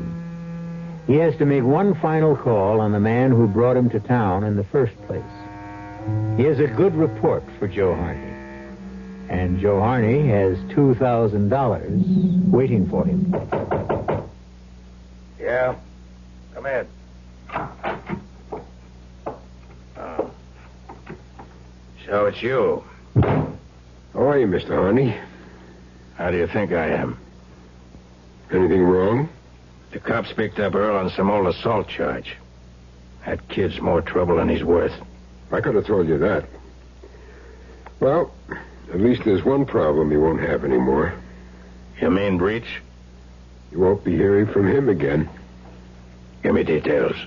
He's dead. That's a big detail. I want to know how. I got Breach to take me for a little ride in the country. When we stopped to look at the scenery, I slugged him. Then I gave his car a little gasoline bath. You burned him? You want to see what's left? Take a drive out on Route 7, make a right on Potter Valley Road. There's not much to see, though. What'd you do after that? I took a nice long walk. There's a motel about a mile and a half south. I spent the night there. Didn't even get a chance to shave. Huh? Sure it went all right? Nobody spotted you? Our work is guaranteed, Mr. Harney. Money back if not satisfied. And Speaking of money. Yeah. Yeah, I know. $2,000.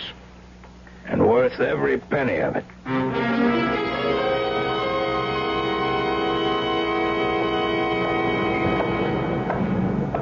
Excuse me. Your name James Derry? Pardon? I said your name James Derry. Yes, it is. Why? My name's Gear, Mr. Derry. Lieutenant Gear, Police Department. We got a warrant for your arrest. Me? You've got to be kidding. Step over here, Derry. Hey, wait a minute. Now, you know the routine, I'm sure. Hands flat against the wall. Whatever you say. Well, not armed, I see. Why would an innocent citizen be walking around with a gun? This wallet of yours is sure loaded. What was it? Payday? That's my traveling money. You must be a high-priced man, Derry. I sold a car for a guy. Second-hand sports job. That's the money he paid me for it. Yeah, sure. And I'll bet you got a copy of the bill of sale, don't you? Well, you give me a chance to get it, We'll talk about it at headquarters.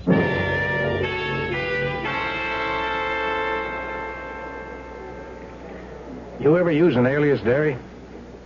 No. What for? You know a man named Joe Harney? I met him once or twice. What do you talk about? The weather. Now, don't be cute, Derry. We talked about horses. Mr. Harney likes horses a whole lot. Yeah, we know all about that. We also know that Joe Harney paid your way into town a little over a week ago. That right? I can afford my own car fare, Lieutenant. Harney brought you here to do a special piece of work for him, didn't he? Wrong. You see, Derry, there isn't very much we don't know about Joe Harney.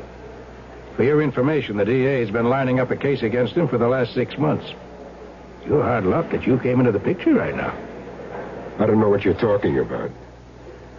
Well, maybe I can make it a little clear. You got something I want to read to you. It's a statement from somebody you may know. Now, here it is. Listen carefully. This guy, Derry, arrived last Friday. He was brought in by Harney to cool a guy named Eddie Breach. Breach once worked for Harney, but then he got to taking bets on his own book. And that made Harney sore, so he decided to kill him. Derry's price for the job was $3,000. Derry was staying at a hotel called the Gracie.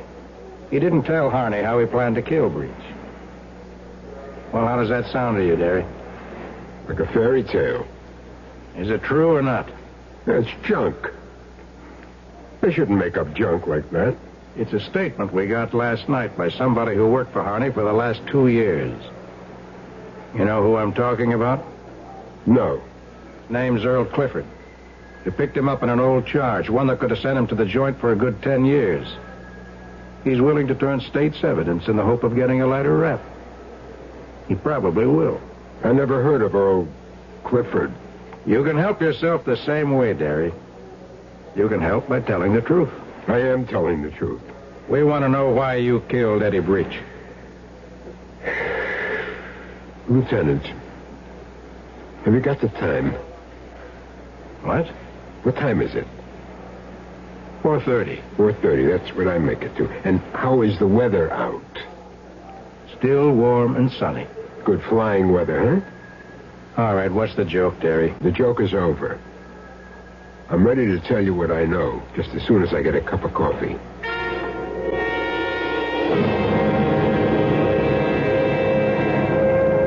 Sure. I was hired to kill Eddie Breach. This guy, Joe Harney, called me and gave me the contract. I don't know why he picked me. I never did that kind of work before. Sure, Derry. We know. Your hands are nice and clean. Anyway, I came to see Harney. He told me the setup. Seen this guy Breach has been jabbing him for money, and he wanted him dead. Well,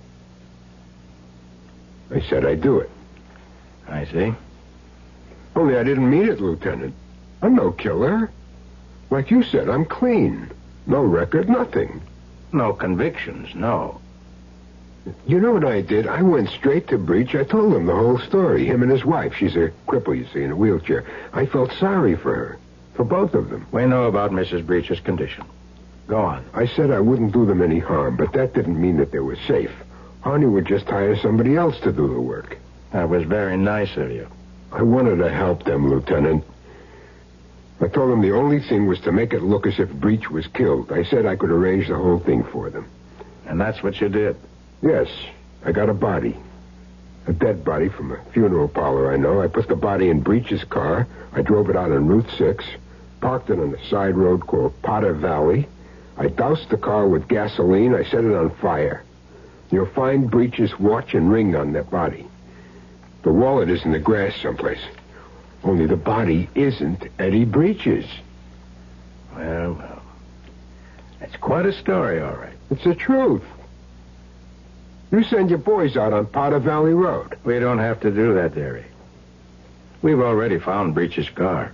Well, swell, then you know I'm telling the truth. I mean, you got experts. They won't be fooled by a fake corpse. The guy was almost twice Breach's age. He was heavier, shorter. Tell me honestly, Derry. You did all this because you felt sorry for the guy? Yes. Look, I'm not saying he was an angel. He beat up his wife once. He made a cripple out of her. Only now, he's trying to help her. That's why he cheated Harney in the first place, to help his wife. A real sweet guy, huh? Well, Derry, too bad it isn't true. What do you mean?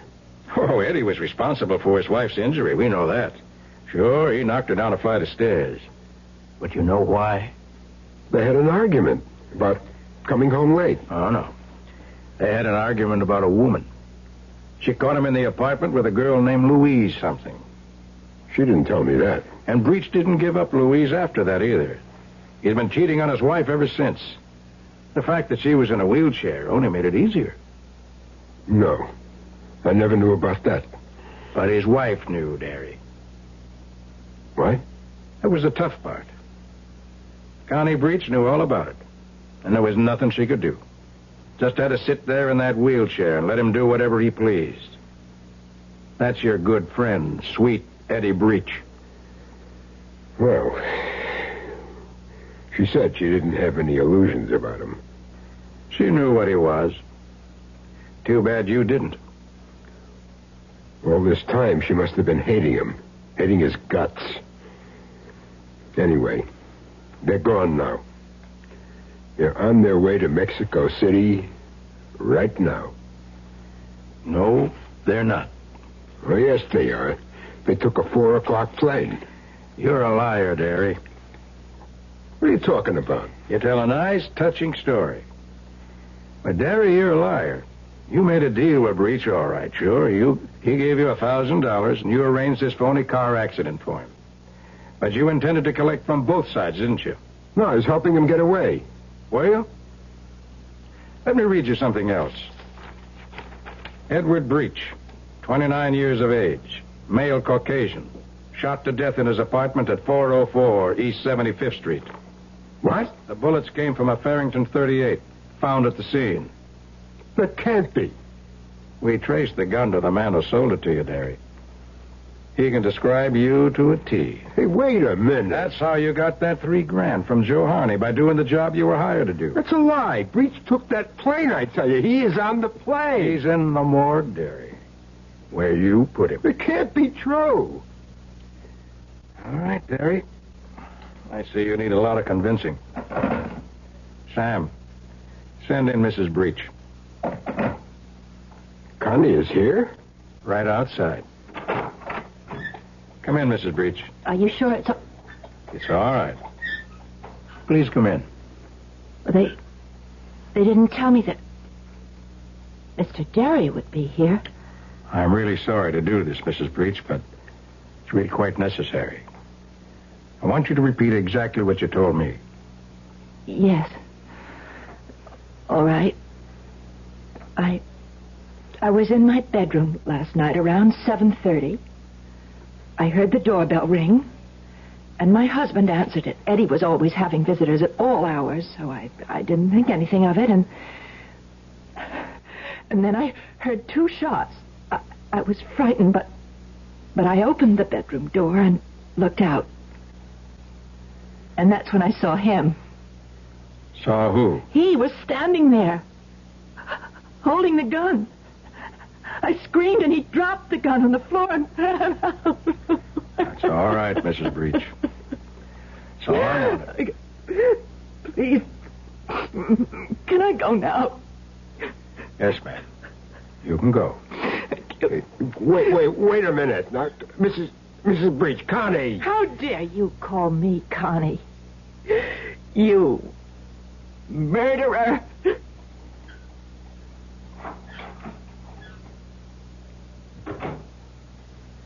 That was your mistake, Derry. You should have killed her, too. You were just too soft-hearted. Or maybe just forgetful, Lieutenant. About what? What they say about the female of the species.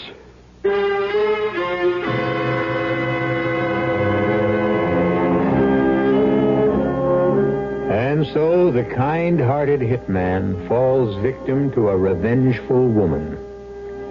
We can only hope that justice finally triumphed, that Lieutenant Gere eventually realized the truth about what happened in that apartment on East 75th Street.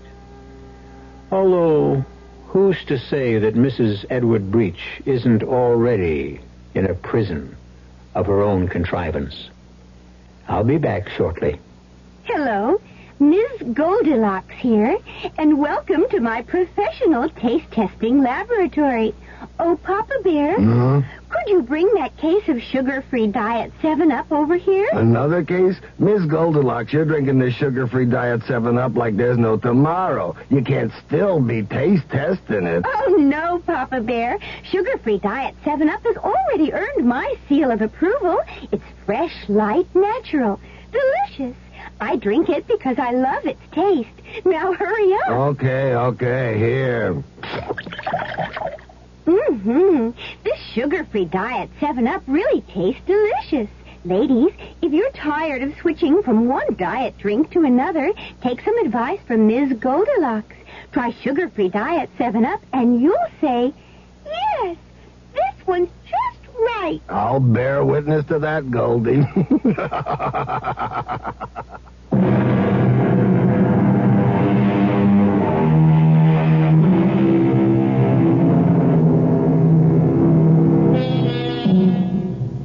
We hope you enjoyed this tale of the Radio Mystery Theater. If you come back next time, I'm sure we'll have another tale of murder, trickery, deceit, terror, and other goodies. Our cast included Mike Kellen, Alan Manson, Earl Hammond, and Lon Clark. The entire production was under the direction of Hyman Brown. Now, a preview of our next tale. I picked up his top coat to hang it in the closet, and this fell out. A lipstick. Yes. Mandarin scarlet. The same color the Ripper To uses. scrawl those horrible messages like last night on the wall of Miss Mapes' room. Well, it seems to me you're letting your fears run away with you, building up a case in your mind. Well, what about last night? He just happened to come home minutes after the murder, he says. And you think... I think he was lying. I think he killed Miss Mapes, left by the fire escape at the end of the second-floor corridor, and then pretended he'd just arrived home. Claimed he'd forgotten his key, so he'd have a witness to prove an alibi if he needed one. Well, it's clever thinking, if that's so. He's a clever man. Believe me, he is. And I'm afraid of him, Lieutenant, terribly afraid. Radio Mystery Theater was sponsored in part by Anheuser-Busch Incorporated, Brewers of Budweiser, and Buick Motor Division. This is E.G. Marshall inviting you to return to our Mystery Theater for another adventure in the macabre. Until next time, pleasant dreams.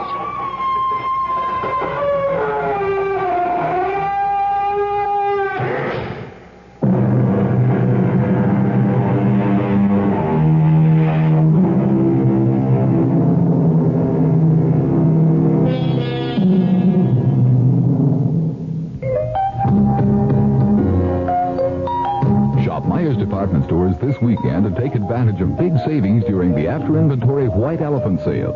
The sale begins Thursday at noon and lasts through the weekend. Listen to these specials. A group of men's no-iron slacks and jeans. The CBS Radio Mystery Theater presents...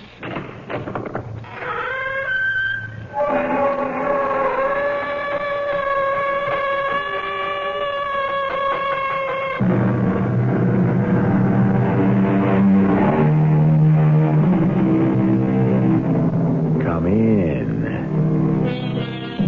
Welcome. I'm E.G. Marshall. If you were to make a guess which of the 10 Commandments is most often broken, which would you pick? The first? The fourth? Or would you agree with me that human nature being what it is, the most probable is the 10th? Beg pardon? Oh, well, just in case the burden of it has slipped your mind, these are some of the words of it. Thou shalt not covet thy neighbor's wife. That's what this story is all about. I love you, Uncle Will, but I love you like a father. Well, that's not the way I'm thinking of me being to you right now, Virginia. You can't feel any other way. It wouldn't be right. I can't help it. I only see you as a woman now. And I need a woman. You're the one I want.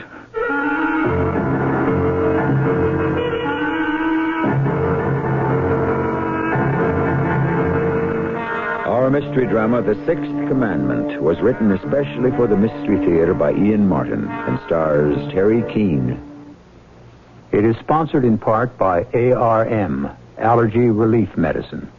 I'll be back shortly with Act One.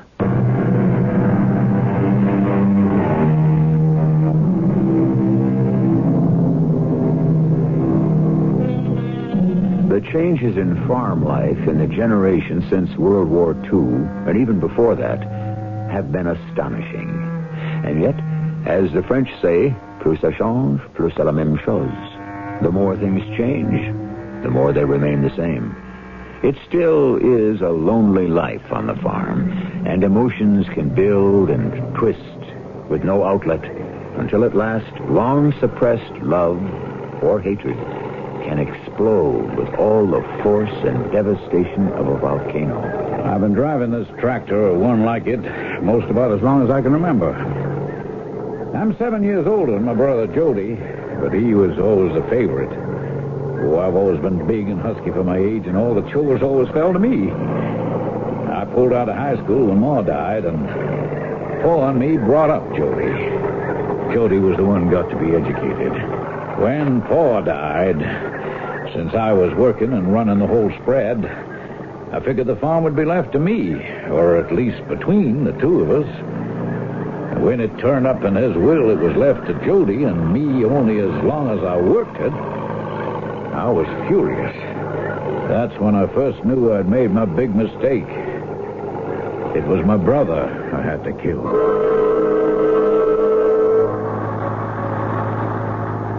Now, that's Trail's Corners, I think. Oh, darn this rain. It's hard to see. Don't knock the rain, Jody. Looks mighty good to a farm gal from Texas.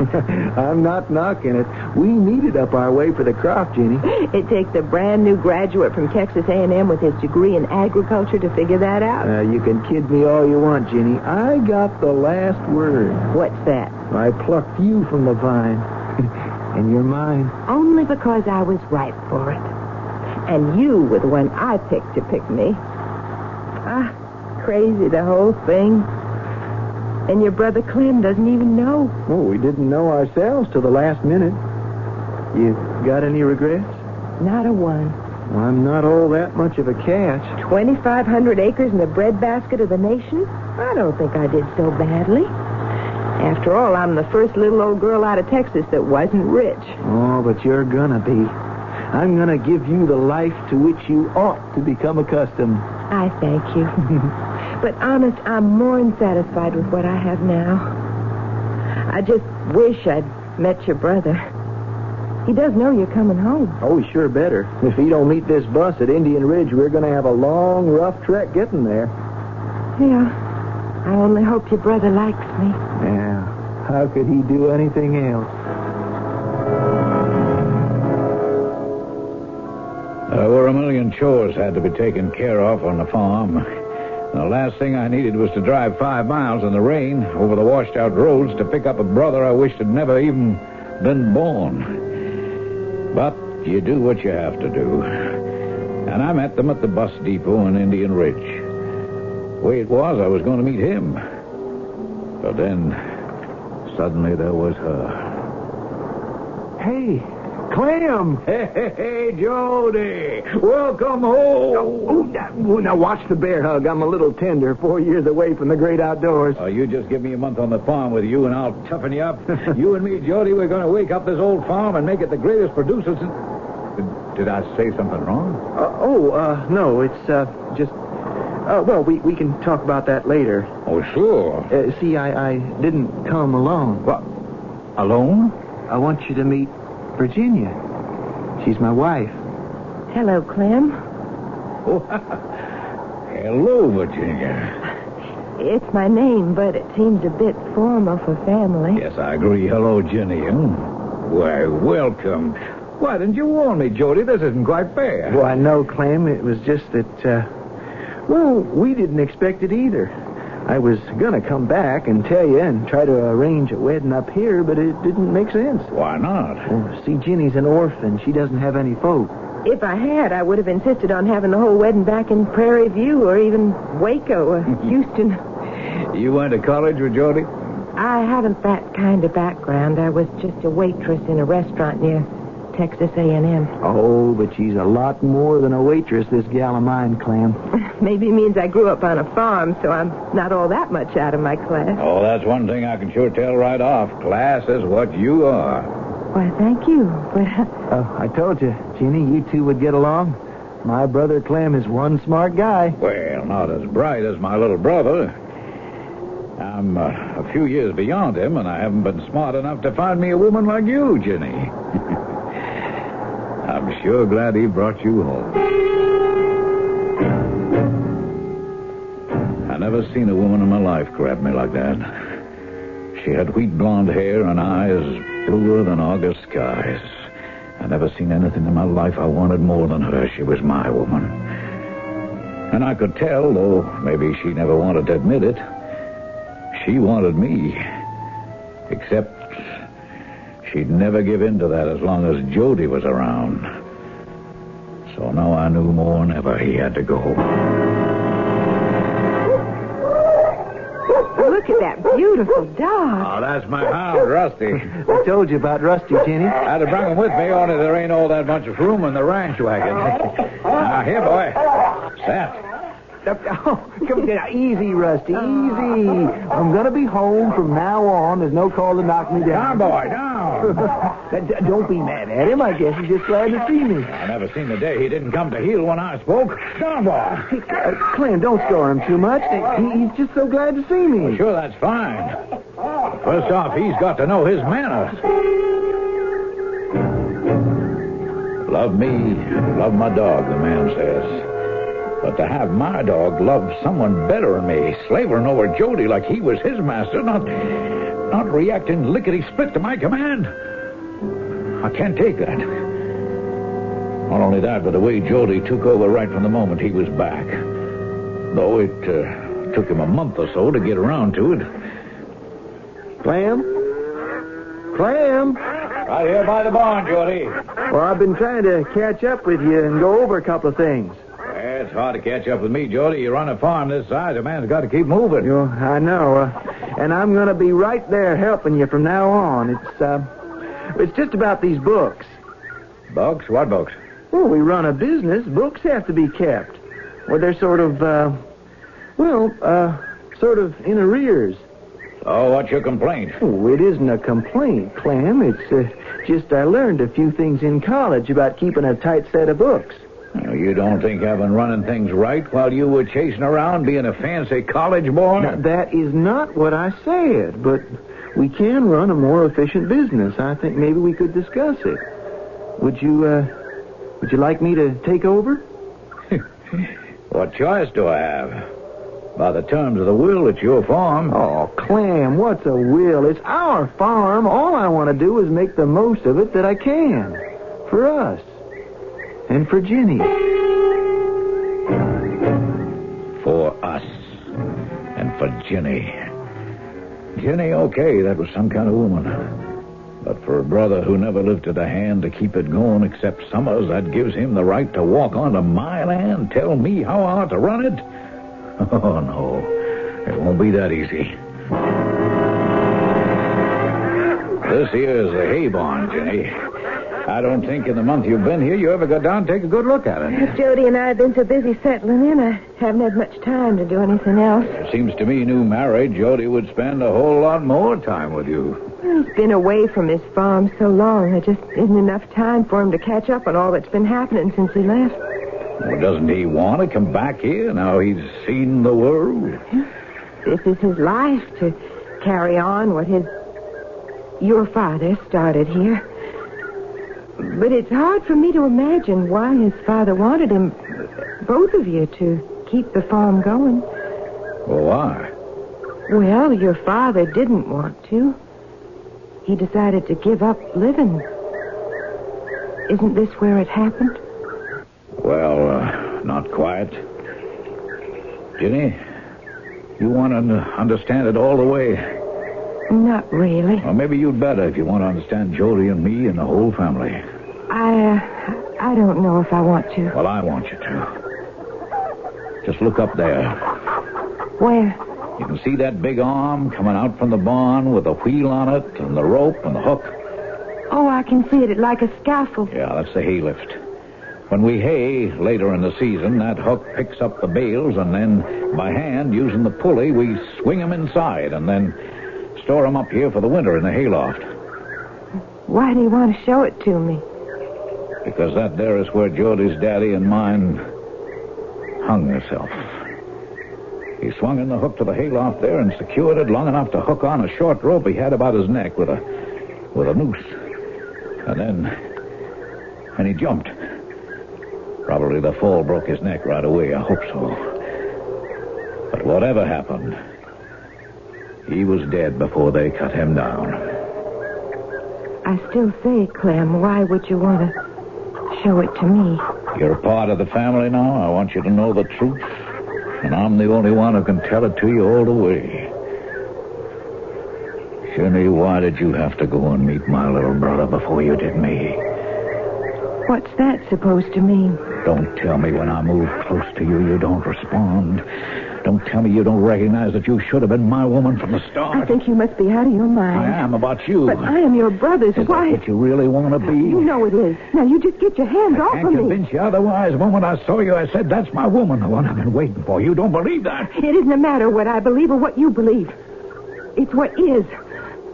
I am your brother's wife, and I want you to let me go. I'll never let you go, Jenny. Long as you're here, you're going to have to make your choice between my brother and me. I've already made my choice. Have you, Jenny? Have you really? You must be plain crazy. I love your brother. And every breathing moment he's alive, I always will. Now, you better leave me alone. I left her alone for the moment. I was willing to wait, only not too long. It made little mind to me that my father hung himself, or so folks said. There was no more than he deserved for cheating me the way he did. And I was happy to help him do it. It wouldn't worry me the least bit more how my brother went. Just so his death couldn't be laid at my door either. It's a terrifying thing when a man commits himself to a unilateral course of action that has to end in murder. When all rationale ceases, we live in a world that these aberrant people share. The terrorists, the hijackers, the anarchists, they are the ones who should be marked for destruction. For there is no reason for their existence. I shall return shortly with Act 2.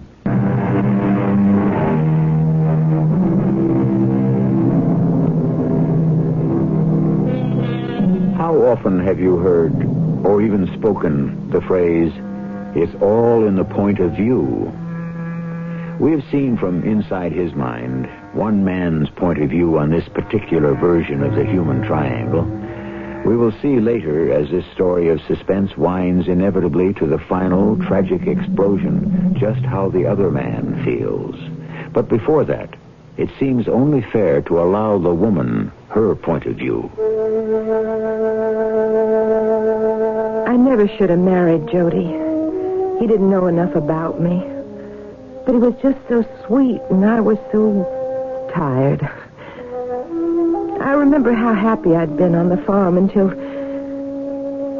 I never knew my parents. I suppose even my mother never could have been quite sure who my father was, and she abandoned me the moment I was born. I grew up in a foster home with Aunt and Uncle Watkins. They had a small truck farm in northwest Texas. It was a good life until I got into my teens, and then Aunt Mattie died. And suddenly I was alone, keeping house for Uncle Will. It all came to a head. Hello, Virginia. Well, don't you look nice, all showered and shaved. Sure hope I didn't scorch the dinner keeping it waiting for you. Oh, let it wait a while longer. I want to talk to you. Yes, sir? You know, Jenny, it's been almighty lonely since Mattie went. I reckon we both feel the same way, Uncle Will. See, Virginia, a man just naturally has to have a woman in his life, a real man. And I have to tell you, I'm desperate lonely. I know you must be. Mattie and me, we never could have a child because of, well, that don't matter no more. But instead, we had you. And I'll be forever grateful. But you see, you're not my child. I mean, you ain't something I created. No, sir. But I love you just so deeply, all the same. Just as I love you, Uncle Will. As a father.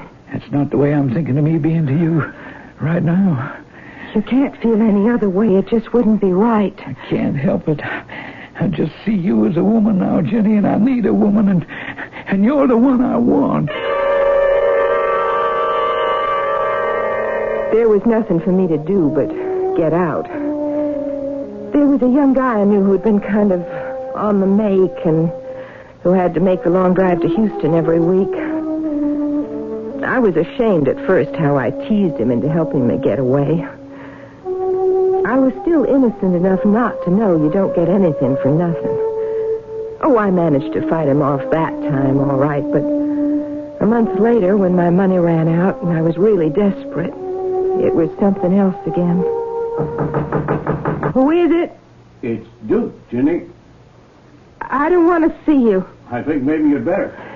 Just go away. You want me to tell your father where to find you? He's not my father. He's looking for you. All right. Come on in. I brought us some fried chicken and stuff. Cold beer. I'm not hungry. You know that ain't true. I talked to the landlady. You're even behind in your rent. You don't even look like yourself. Circles under your eyes. You've lost weight. Come on. Let's eat first. Talk later. I hadn't eaten anything but a can of soup and some old moldy crackers in 2 days. I was 18 without a cent or a friend in the world except maybe Duke. And how many times had I fobbed him off? And that night, he was so sweet. How could I deny him anything? You were powerful hungry, Jenny, baby. I was. I can't tell you how grateful I am to you, Duke. You don't have to. Just show me. Are we going to start all that again? Don't make it sound that way, Jenny. I love you. You do? Would I still be hanging around any other way, you figure? Oh, Duke, I don't know. I don't know any way to think. I'm out of money. I can't find a job. I can't go back to the only home I know. You don't have to. You could let me take care of you. You mean marry me? Why not, hon? We're both young. It could work out real swell. Why, I don't know what to say, Duke. Why don't you just relax and say yes, Ginny? Be yourself and do what comes natural. I don't know if I... if I love you, Duke. Let time take care of that. Oh, Duke, I'm so tired and so lost. I don't know what to do. Take care of me, please.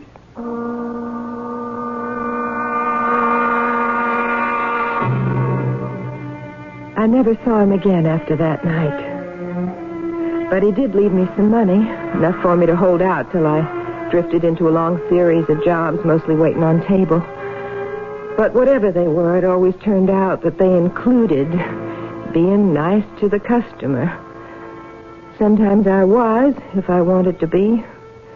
Most times I wasn't. And then 3 years later, I was sick of my life and myself, and I got a job as a waitress near the college, only to find out that college boys weren't all that different. Till Jody. Yes, sir, what'll it be? Oh, I don't know. Cola, I guess? That all? Yeah, I reckon. Yes, sir. One cola coming up. You're new here, aren't you? That's right. You've been here a week and a half. A week and 4 days, to be exact. So? Oh, nothing. I just wanted to be friendly. Will there be anything else? Well, I was just wondering if, No. But I haven't even said what I wanted. You don't have to, mister. Here's your check. Pay the cashier. I just wanted to be alone. But I didn't discourage Jody. He kept coming back no matter what I said to him. And I was lonely, and he seemed something I could handle. Hello, Jenny. Did I keep you waiting? Here. What is it? It's, my mother would have called it a posy. Like a corsage, you know? Some flowers you can wear. Oh, that's beautiful. Violets. They, sort of go with your eyes. Well, where on earth could you find violets this time of year? Oh, I got a friend at the college. He's deep in hothouse cultivation and all that. Talked him into letting some of his violets go. So you could bring them to me? Well, I wanted to have something special for you. Oh, they're very special, Jody. And I thank you. Would you like to pin them on for me? Yes, ma'am. He was very close to me, touching me. And I waited for the pass. It never came. He was a gentleman. And I loved him with all my heart. I couldn't wait to get back to the farm and start our real life together and start raising children. I was a new woman. The woman I'd always wanted to be. But from the moment Clem laid eyes on me, I knew he recognized me for what I'd been. I've no right to be in Kansas City with you, Jody. There's so much washing and cleaning and straightening up still to be done on the farm, the chores. Well, that's just why I brought you along, Jenny, to get you away from that for a while. Also, to have you to myself for a change. For the 2 months we've been married and back on the farm, I don't hardly seem to see you at all. Are you, sure you're not sorry you married me? I am sure. I just wish I could let you know how glad I am you did. Well, we'll make this a kind of honeymoon and try to let each other know just how much it means to us. But so long as I know being back in a big town like Kansas City doesn't spoil it for you, being hid away on a farm with just a husband and a brother for company. My husband is all I want and need. But you do like Clem, don't you? Well, of course. Oh, he's the best, old Clem.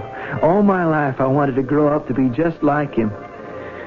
Well, I didn't make it. Now, you listen to me, Jody. You grew up to be all the man any woman could ever want, including me, and don't you ever forget it. Besides, why do you think your father left you the farm instead of Clem? Well, I don't know exactly. For some reason, I was always his favorite. Oh, Jody, I love you so. Well, it couldn't be more than the way I do you. But, Jeannie, I'm jealous. I warn you, sometimes at night I dream that if you ever had anything to do with another man, I'd go wild enough to kill you. Or him. And myself. You'll never have to worry about me now, Jody. I promise you. You'll never have to worry.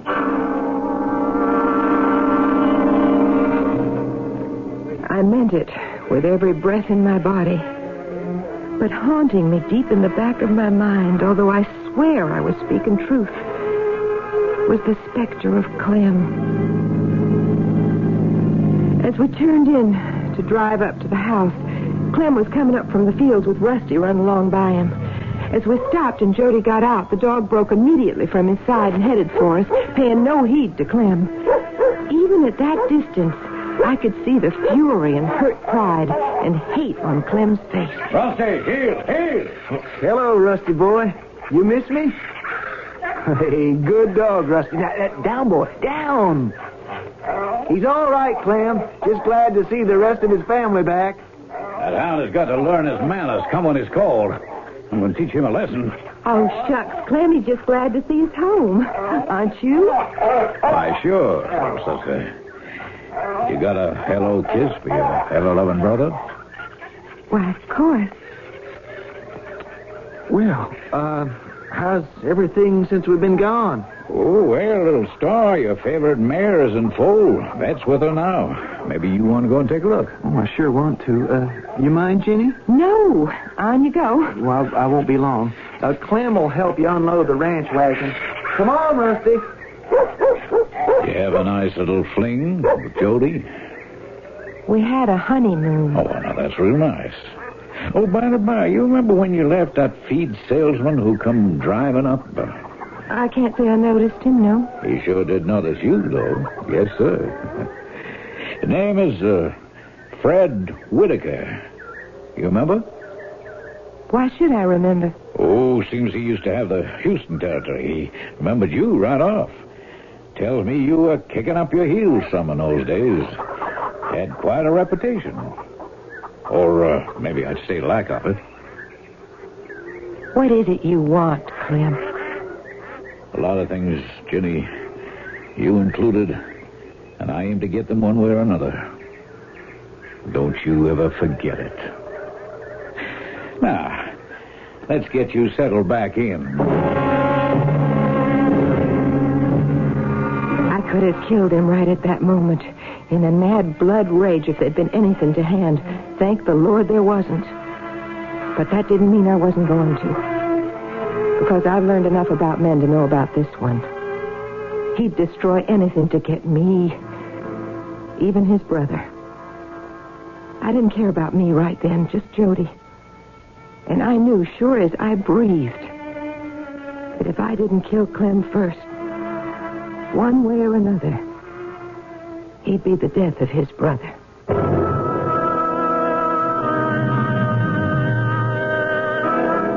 Two sides of the triangle well defined. From inside Clem's mind, we know he wants to get rid of his brother.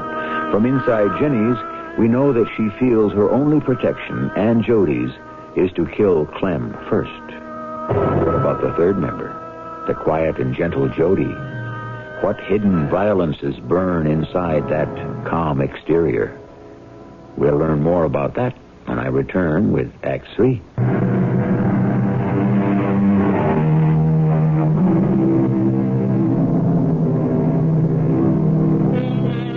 At some time in everyone's life, he is ready to kill someone.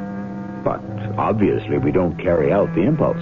On the other hand, there are perfectly normal people who do translate the fantasy into reality. And the tighter knit and more interwoven the situation that drives towards the impetus, the greater danger of reality.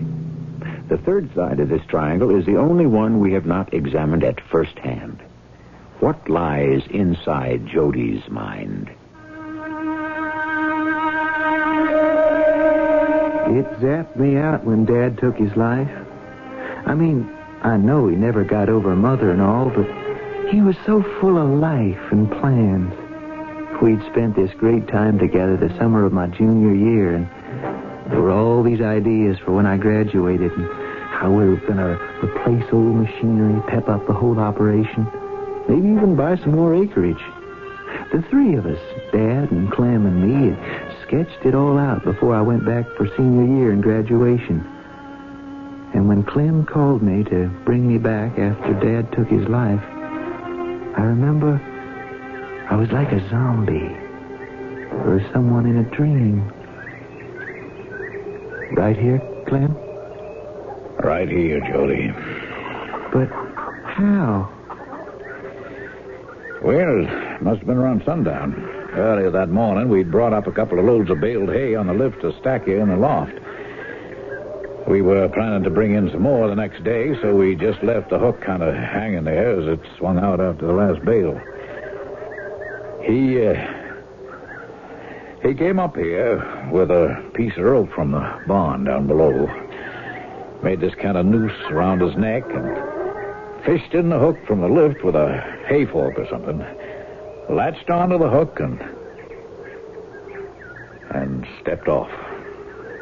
But why? Oh, we just missed Mom that much, I guess. Didn't have anything more to live for. Now what happens? Well, tomorrow morning, Lawyer Ridges will read the will, and then you better get back to college. I remember a sleepless night and the ache for Dad, gone so young. I remember how I cringed and thanked God it was Clem who had to cut him down and face the reality. But most of all, I remember, how could I ever forget, the reading of the will. I give and bequeath to my natural son all the residue and remainder of my estate, with the following provisos. 1, that so long as my adopted son Clement shall remain working on the farm, he shall be accorded 1/2 share in all profits deriving therefrom.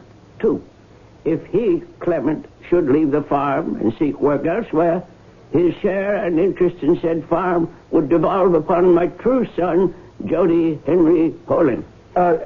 Just a minute, Mr. Ridges.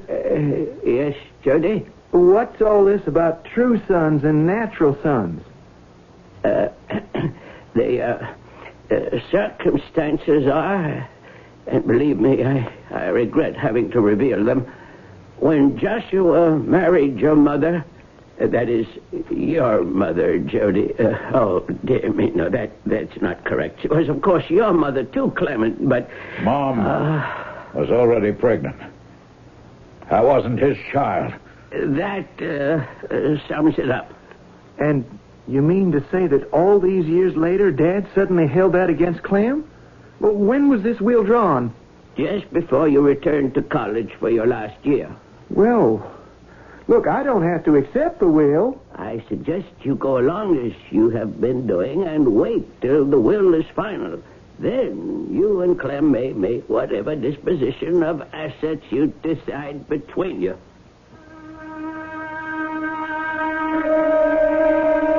I remember at the time I was amazed that Clem took the whole thing so well, particularly the parentage thing. I went back to college, met Ginny, graduated, got married, and brought Ginny home. The first couple of months back, digging into things, I was appalled at how run down the farm was. Our equipment old and obsolete. The books haphazard, tangled.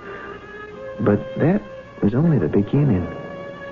I never told Ginny I had another reason for being in Kansas City outside of buying new machinery and having a real honeymoon.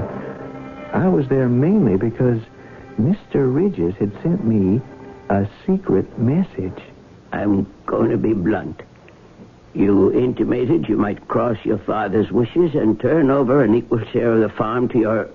Well, for the sake of clarity, shall we just call him your brother? We can just call him Clem. And yes, that's my intention. In all conscience, I must say I feel it is my duty to persuade you not to. Why? Jody, your father was my friend for over 50 years. We grew up together. I think I knew him as well as any one man can know another. Of course, your mother's untimely death shook him to the roots. But I can't believe it destroyed him. He destroyed himself. I don't believe it. Joshua Poland was incapable of suicide, Jody. What are you suggesting, Mr. Ridges? If Josh didn't take his own life, there was only one person who might have thought he would gain by taking it for him. Clem? Who else? That's why I think at the very least you should respect your father's will. Mr. Ridges, that is a terrible accusation to make against him. I'm sorry. As a lawyer, I only want to protect Joshua's son. As a friend, I wish I knew how to find justice for my friend. Lawyer Ridges' obscene suggestion did many things to me. Not that I believed him. Not Clem, that I'd grown up hero-worshipping. But worst of all, his suggestion had invaded my dreams, and I was racked and haunted by a terrible nightmare. Why does Jody get all the best and I keep taking the leavings, Paul? It's my decision. Here, tie off the line. Help me swing this bale in. All right. But you haven't answered my question. If you have to know, because you're not my son. What do you mean, not my son? Your mother was pregnant when I married her, but the son she carried was not by me. I have to protect Jody. I have to protect my own. Then I have to protect myself, too. What are you doing? I'm just making sure I get my share before you decide to change your will. No, listen, boy. I have... You're choking me. I can't breathe. Father? Paul? Paul, I didn't mean to. Yeah, sure, of course I did. Why should I care about you or anyone but myself? And now I got to protect myself. Strangle. No, I can make it look like he hung himself. Hung himself. Hung himself. Jody, honey. What? What is it? You were having some kind of a nightmare, darling. I didn't want to wake you, but... No. I'm glad you did. What were you dreaming about? Oh, nothing, darling. Nothing. Forget it. How can I? Jody, the honeymoon was so special and so sweet till just this last morning when you came back from the lawyer's. Then it all seemed to have changed somehow. What was it, darling? Just something I got to handle as soon as I get back. Can't I know? Better you don't. I could smell trouble in the way Jody greeted me. That damn lawyer, he'd had his innings alone with Jody, and I could guess that I was out. But they couldn't know I killed the old man. I'd covered my tracks too well for that. The big question was, how do I get away with murdering Jody as well? I knew I had to face Clem. I saw him by the tractor, cutting wood logs on the big 20-inch saw he had hooked up. He was alone. Clem? Just a moment, Jody. Yeah? I want to talk to you. Well, go ahead. Well, can't you turn that off? Waste not, want not, little brother. I want to get these logs out. Well, I've got something more important to talk to you about. You look loaded for bear. Go ahead. I can hear you. I want to talk to you about how Father died. Why, has old man Ridges been giving you some fancy stories? Clem, did he commit suicide? Of course he committed suicide. I don't believe you. Well, that's your privilege. Now, look, I'm giving you one chance. Get out of here now and don't come back. What about my share in the farm? Well, if you don't work it, you don't get it. What is this, some deal you and the lawyer set up? You can't kick me off my farm. Not any part of it is yours. Even after you tried to steal it, you couldn't keep it running right. What do you mean, try to steal it? I think you murdered Dad. If it wasn't for Ginny, I'd take the law in my own hands and kill you. Now, you get out before I do. You I could fold you up with one hand as for the kind of woman you married. That does it. You asked for it, and since it's just between us... Yes, I killed the old man. He had it coming to him. Just as you have it coming to you right now. You are not going to get away with murder twice. This is going to be an accident. You tripped and fell into the saw. No, I won't let you. You haven't the strength. Goodbye, little brother. No, Rusty. No, Rusty. No, Rusty. No.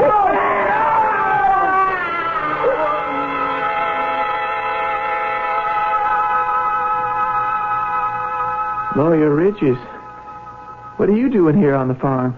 Son, me and the sheriff got to talking after you left. We both began to have some worries about your safety. Feeling the way we did about your father, we got here just in time to see what happened. You don't think I tried to kill him? No, Jody. We both saw he tried to kill you. What happened afterwards with the dog was the will of God or an accident. Whichever it was, you're in the clear. Well, where's Ginny? I'm here, Jody. If you want me. Want you? Why shouldn't I? Anything Clem said about me could have been true. Well, I told him I didn't care what you were before us. So I'm in the clear, too? My darling, you and I have to shut out the past. The only thing that matters for both of us is a long, long future.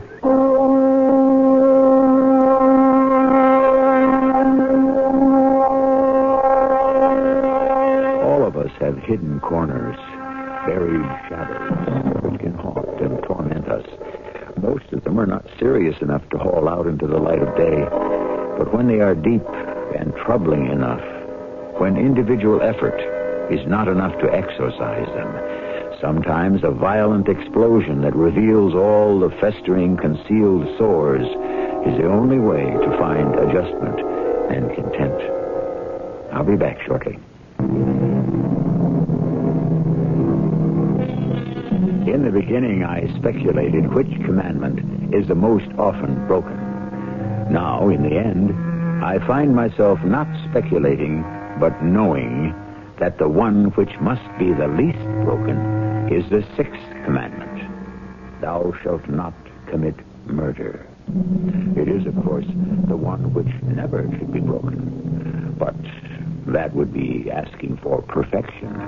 And as Oscar Wilde said, none of us is perfect. I myself am peculiarly susceptible to drafts. Our cast included Terry Keane, Russell Horton, Ian Martin, and Gilbert Mack.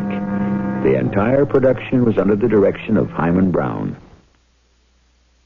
This is E.G. Marshall inviting you to return to our Mystery Theater for another adventure in the macabre. Until next time, pleasant dreams.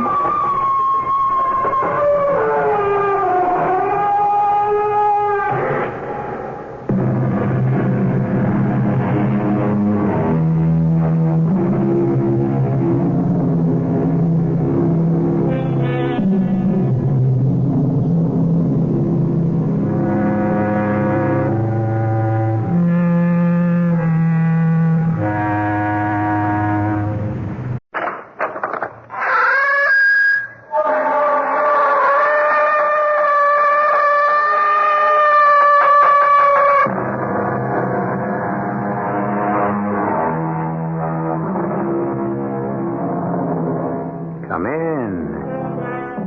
Welcome. I'm E.G. Marshall. This is the tale of a phenomenon that has disappeared from our lives. The cattle drive. The great migration of Texas herds north to Colorado and Wyoming. And the stockyards that fed the railroads who brought the meat east to feed the bulk of our population. The drum of 12,000 hooves will mark a trail through the open wilderness as smooth and hard as a concrete highway. Our story is dedicated to the tough men we know as cowboys. Our mystery drama, Stampede, was written especially for the Mystery Theater by Ian Martin and stars Chris Tabori and Fred Gwynn. It is sponsored in part by Anheuser-Busch Incorporated, Brewers of Budweiser, and Carrier Air Conditioning. I'll be back shortly with Act One.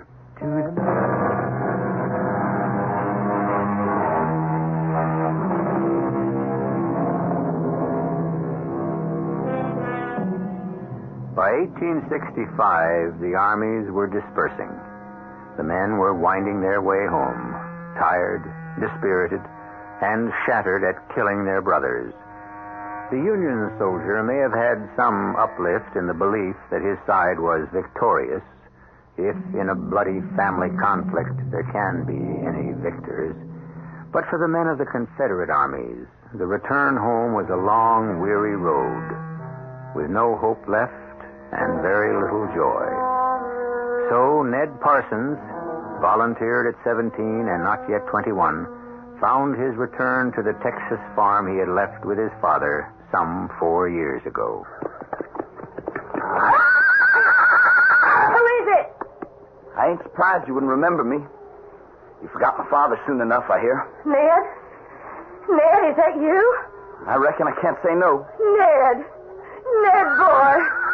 Oh, we've been searching how to find you out and no news. Some was ready to give you up for dead like my Harry, but I never did. Daddy's dead enough. But I guess you could say I'm still alive. Oh, Ned, boy. What's the matter with you? Oh, you look so fine, just so good to me. Oh, a bit thin, maybe, but we'll soon put some fat on you now you're home. I ain't home, Mother. But the war's over. A lot of things are over. What is it, son? You look so bleak. Ain't you glad to be home?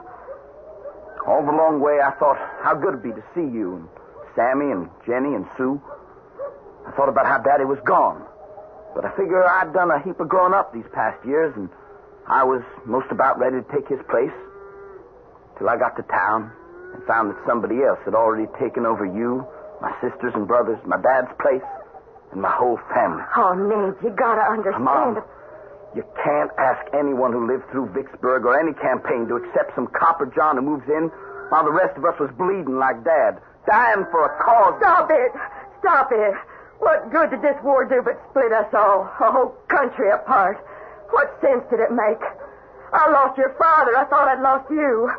I don't fault you for answering the colors, but fighting isn't the only way that makes a man.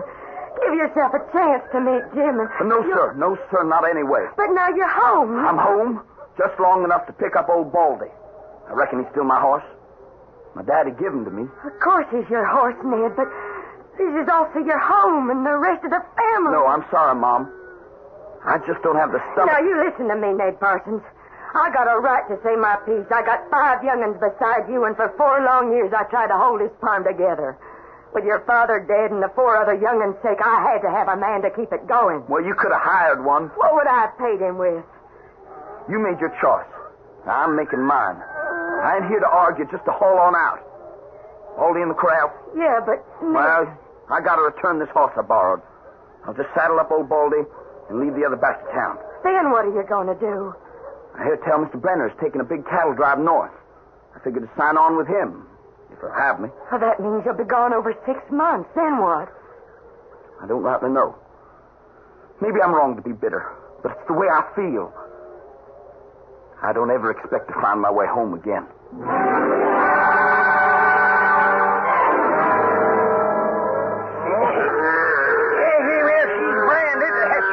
Now, can I let her go, Mr. Brenner? Yep, it's sharp and clean. Yep, the Circle C. Okay, let her up. We're on our way. Only 2,999 to go. We gotta work. Mike, you break out some coffee and keep that fire going. There'll be more cooking there than Brand and I. Muy bien, Senor Brenner. Do you want some prairie oysters when we got them to cook? Well, I wouldn't turn one down. Okay, boys, let's keep moving. We got a date up Cheyenne way before that trail gets too hot for a man to want to follow. Hey, Pecos, who you got over there? Young fella just rode in looking to sign on for the drive. Name of Ned. Ned Parsons, Mr. Brenner. Yeah. Do I know you? You might not remember me. I growed some since I seen you. I reckon you wouldn't forget my father, though. Will Parsons, by damn. You Will Parsons' son? Yes, sir. I ain't seen Will since he took off to war. Say, didn't I hear... Yes, sir. My daddy was killed at Chickamauga. It's mighty sorry to hear that, son. He was a fine man. Yes, sir, he was. All of that. You wouldn't think anyone could forget that. No, I wouldn't. Pecos. Huh? You say something about Ned here wanting to sign up for the drive? Yeah, that's what he told me. I was hoping that you could use an extra hand, sir. Well, if I did, I don't think it ought to be you, son. Oh, now, if you was thinking of me as too young, I'd just like to say I'm home from near 3 years of soldiering. My daddy died in my arms at Chickamauga. Well, man grows up fast in the war. What I was figuring was I got no right to take a man like you away from a woman who must need you a sight more than either the Army or me ever could. You mean my mother? Yeah. Don't you think your first duty ought to be to her? No, sir. My ma don't need me. My daddy was out dying for his country. She found some old copper John to sneak in and take my dad's place. Now, boy, I'm going to warn you. I won't listen to one slight against Martha. Oh, I ain't slighting her.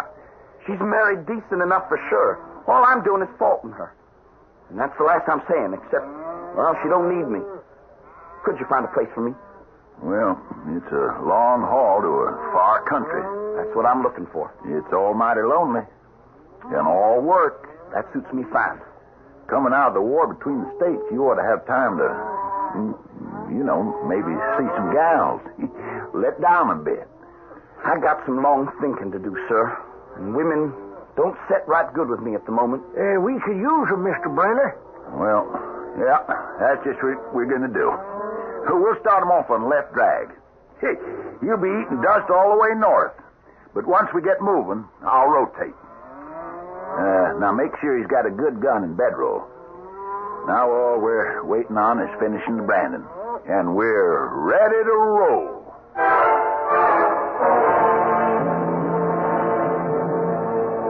Hey, 4 days. Man, I am glad that branding is over and done with. I am dog-tired and hog-weary. How's that burn of yours, Ned? Oh, it'll heal fine, Pecos. Rather have it on my arm than across my face. I swear that was no accident the way Reed come around with that branding iron. I wonder. He's a mean cuss, Ned boy. Now, you watch Snake Doreen. He's worse than a rattler they named him after, 'cause he don't sound no warning. You think he burned me on purpose? Well, I didn't see what happened, but I wouldn't put it past him. Hey, you two run foul of each other some way. When we were choosing ponies in the Remuda, there was a pinter he wanted, and it was my turn to pick. He took it amiss that I wouldn't give him that pony. Well, why should you? Mr. Brenner give orders, and anyway, it was your turn. That's sure enough the way I felt. Well, you was in the right. Mr. Brenner is a trail boss, not Snake Doreen. I don't understand why I'd hire a man like him.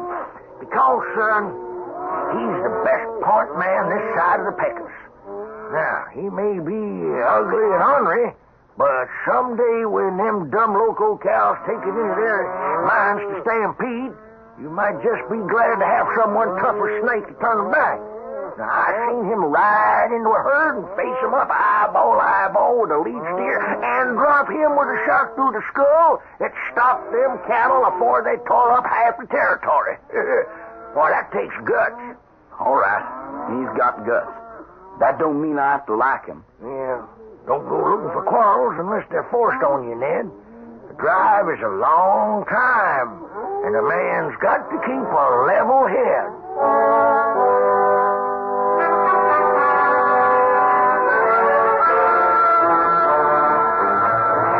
Morning, Miss Brenner. Morning, Ned. I'm about ready to move out, so I thought I'd cut me out of workhorse. Yeah. How's that burn? Oh, it'll do. Well, I brought you some grease from a chuck wagon. Now, you spread that on and keep your arm open to the air. Figures to feel better. Thank you. That's right now to you, Mr. Brenner. Better saddle up, Ned. Snake's fixing to do just that. What are you, sonny boy? Doctor, soldier, horse thief, all rolled up into one? Why don't you back off, Snake? I don't want no trouble. Well, now, is that a fact? Appears to me like you've been kind of spoiling for it ever since we met up. What pony you riding now? I reckon I'll take the pinner. Well, you want to look out for him, Greenhorn. He don't like the cinch. I can handle my own horse.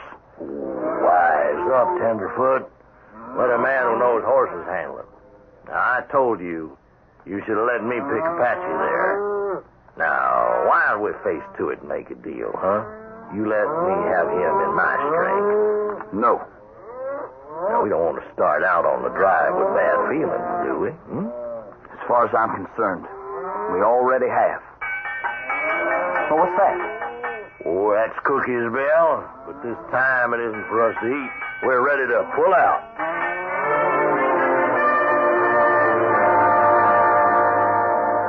Men, a couple of things I want to say.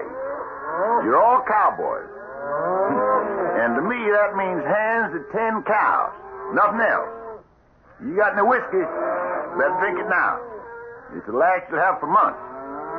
Now, I find any man on the trail drinking, he gets paid off right there and turned loose with his own horse and one other. We got 8 spots to control the herd. The points will be Duveen and Dago Red. They got the most experience. The other 6 are the 2 flanks, points, and drags, who are going to eat a lot of dust. So they'll rotate, morning and afternoon clockwise. Now, keep your guns in your belts, even in stampedes. And a hat or a bandana wave is just as effective. And remember one thing. It's a long trip. You got to depend on the man next to you, or behind you, or ahead. Maybe you got to swallow something your gut don't want to take, here and there. It's a long trail. Just face on up to it. The chuck wagon and the remuda are already rolling. So here we go. Straighten up, boys. Move around.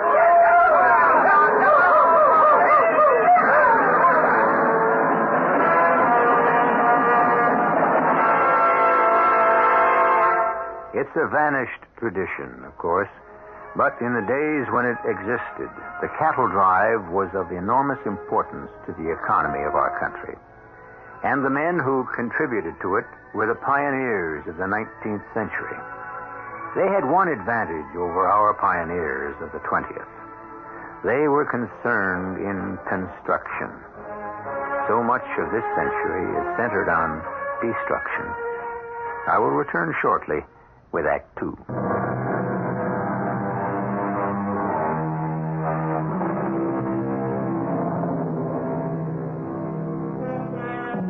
The first 3 or 4 days of a cattle drive are of special importance. The instinct of every separate steer or cow is to want to return from where it came. The thing to do is to keep the cattle content, to let nothing frighten them from outside, to assure them they are safe. Out of this grew 1,000 cowboy songs, a soft, soothing singing to the cattle lying down at dusk is what developed a whole literature of Western music. And the cowboy who loved you so true. Everything quiet, Ned? Oh, yes, sir, Mr. Dennis. Good. You keep it that way. You move out at least 50 yards if you even want to spit. Anything, a coyote, howl, sneeze, spurs jangling could bring them critters to their feet and start them heading off for home. Yeah, 3,000 of them. Once they get set, they're mighty hard to stop. I know it, sir. Well, I'll see you. Yes, sir. This valley, they say you are leaving. I shall miss your bright face and fond smile. No, cosa! Sangrano parte! Holy shit. Easy there, boy. Easy, boy. What happened? I don't know. Look, try and hold them. They've started milling. I'll get the rest of the boys. On your feet, boys. The cattle are moving. Get between them and our back trail. Don't let them head back. What the hell is going on here? That's the matter out there by the chuck wagon. Got the herd all riled up. Oh, that damn Mexican coffee bean. I'll teach him a lesson. Oh, no, señor negro sapiente. You not blame on me, señor. Get your tongue off of me, Mex, or I'll take my rope to your back. You keep quiet, Ringo, or I got of my initials on yours. That's all I was looking for, a good excuse. Now, hold it. What's up, Max? Damn you. Now you've done it for sure. You plain out of your senses, you. That herd was fixing to stampede before you topped it off. Now ride, all of you.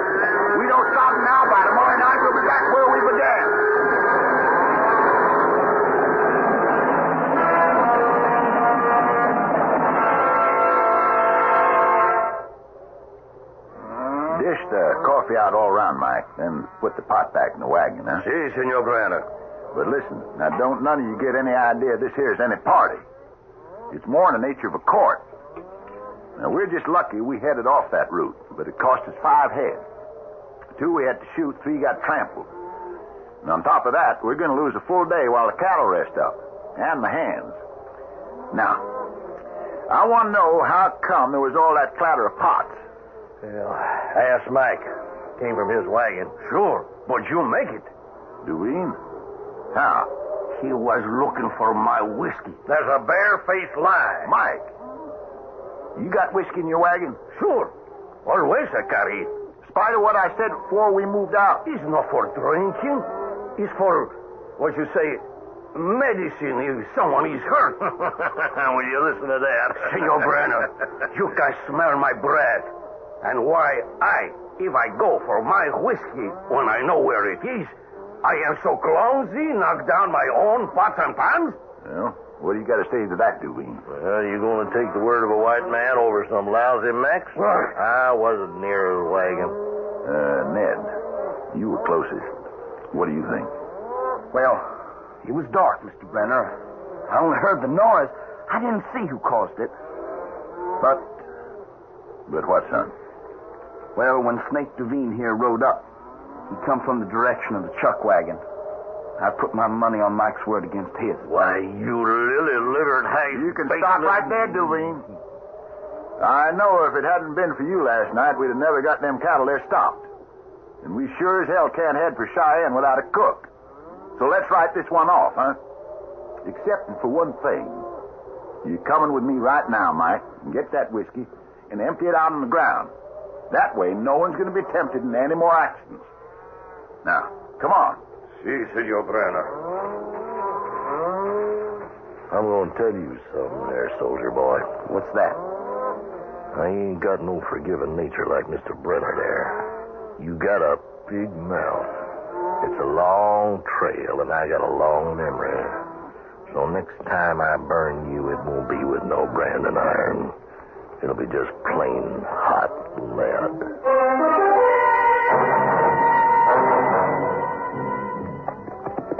Pecos, man, you're a sight for anyone. What's news?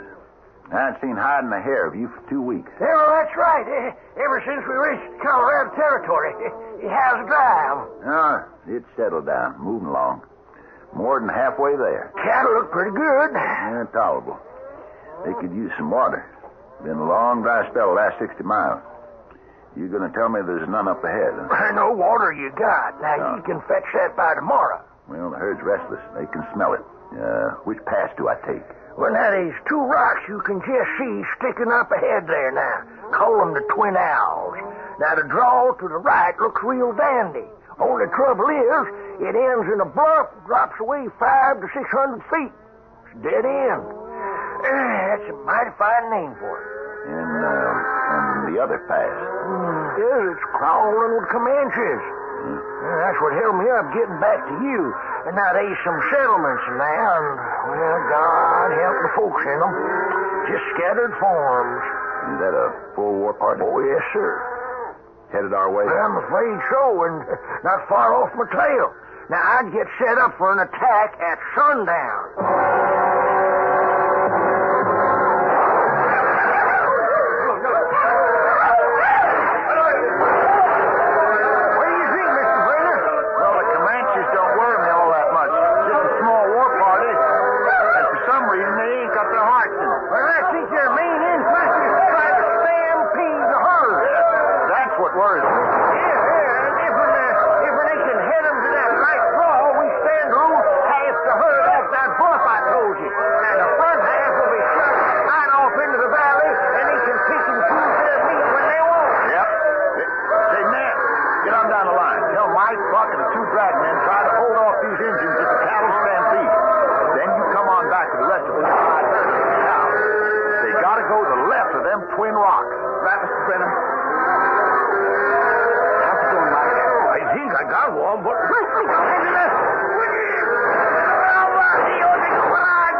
Keep punching on the ground. Yes, sir. Hard as you can. Now, Dad, he did it. Oh, and the herd will follow that old lead steer. All right, shave him up, boys. Shave him up. We're going by the left fork.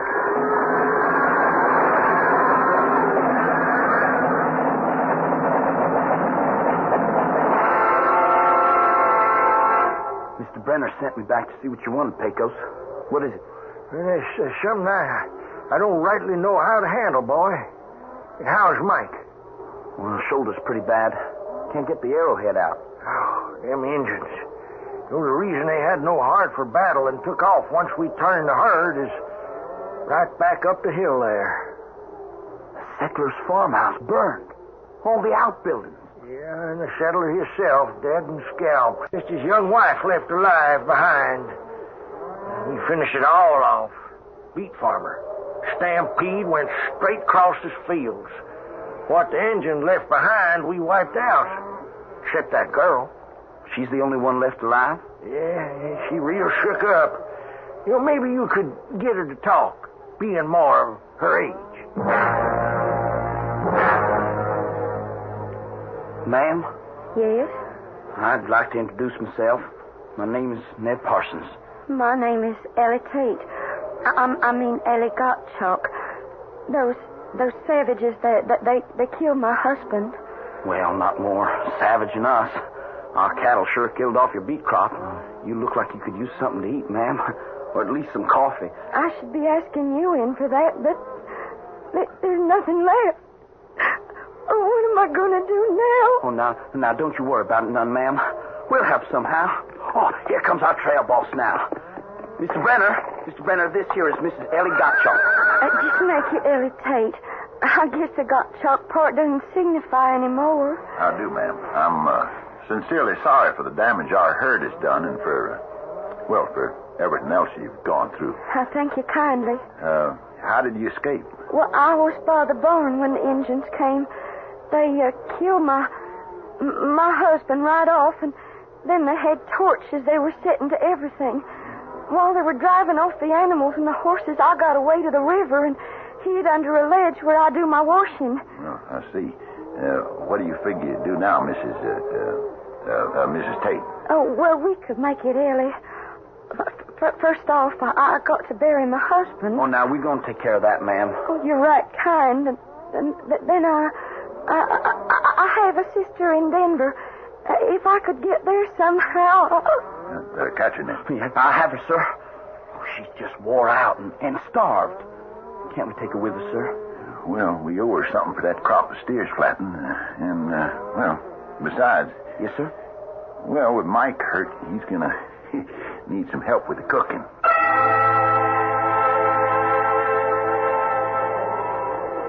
So, consign we Hans Gottschalk to peace and eternal rest, into the care and mercy of our Lord God. Amen. Amen. Well, we'll leave you alone to make your goodbyes, ma'am. If you'll just give me a minute. Sure, ma'am. Come on, boys. Hey, you know, I ain't so sure this is such a good idea, Mr. Brenner. Why not, Pecos? Well, I don't know. It's a hunch. Superstition, maybe. Cattle drive is some like ship. And you know how sailors believe a woman brings bad luck. Well, the way I see it, she could be more of a help than a hindrance. Way I see it, too, huh, Tenderfoot? Name is Ned Parsons, Devine. Oh, a little riled up, huh? Maybe you're looking forward, like me, to having a little gal around? Especially now, when the night seems so much longer after so many weeks on the trail, and with the spring coming on, a man kind of hankers after a woman, huh? She's a widow lady, and you stay away from her. Why? You staked out a claim already? Oh, now, you know that's not what I mean. Now, you keep your nose clean, sonny boy, and just stay out of my way. You let a man handle this. Takes a whole lot more than you to hold me back.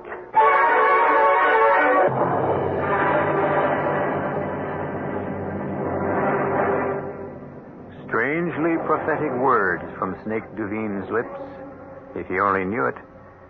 For a lot more than he bargains for stands in Devine's way to Ellie. And when Ned and he finally tangle, the same strange force will stand allied with Ned. I shall return shortly with Act 3.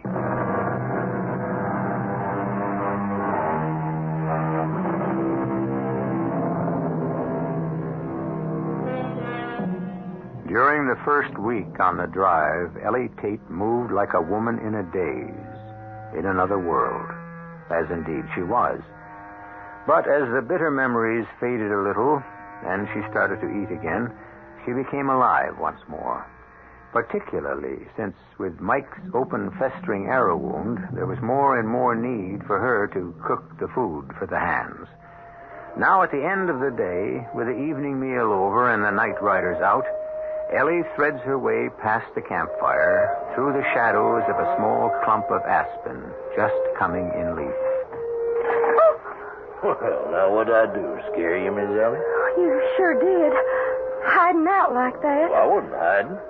Well, maybe just kind of staked out, waiting to get you by yourself once. You better take your hands off me or I'll scream. Now, come on. You ain't no little girl. You growed woman. A married one. At least I was. And don't tell me you ain't glad to be out of it. Now, I saw him. Fat old man, ain't old enough to be your father. Don't you talk about hands that way, you filthy animal. Ouch! Oh, you struck me. You're lucky it was only in the hand. All right, Miss Fancy. I'll remember that. And so will you next time. There won't be a next time. You like to make any odds on that? Everything all right, Miss Tate? I was looking for Mr. Brenner. You spoiling for trouble, Parsons? Not right at the moment. Mr. Brenner is right behind me. Brother, one of these days, I'm coming looking for you, boy. Oh, I'm sorry. I didn't mean to bring trouble. Well, I reckon you can't help it, just being a woman and all. Well, I'm sorry. I was trying to thank you. I reckon I'm sorry, too. I was just... Well, I mean, you gotta understand that... Ned, boy, I just wanted... Oh, why, hello, Miss Tate. I sure hope I ain't butting in on it. Oh, of course not. I was looking to tell you something. It's about Miss Aiel. Who? He's running a... Miss Aiel Lugos, the cook? Oh, you mean Mike? Yeah, he's running a high fever. The wound is very bad. Someone has to take out that arrowhead or amputate the arm. Otherwise, he'll die of blood poisoning. Well, ma'am, I don't rightly know. I wouldn't have the first idea how if Pecos were here, but you see, he's off scouting, and I don't know who else. Well, if it has to come out, I think maybe I could do it. Enough hot water and cloth? Yes, fine. The knife red hot yet? Just about. Hand me that bridle strap. Oh, here, Mr. Parsons. Thank you, Mrs. Gottschalk. Okay, Miss Aiel. You bite hard on that leather. I have strong teeth. Good. Then we'll double it. Okay, Mrs. Gottschalk. Mr. Brenner, hold him while I get the knife.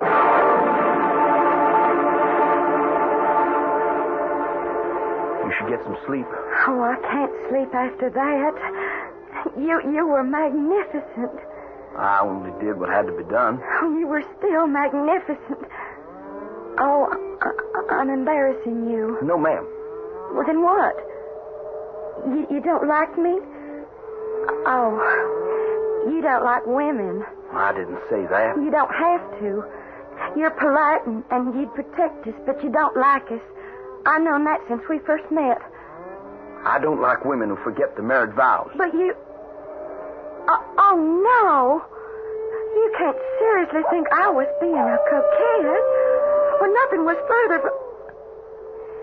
Well, I assure you I cannot in any way forget my marriage vows for a moment. Oh, forgive me if I... Oh, I don't know what I thought, or meant, or think.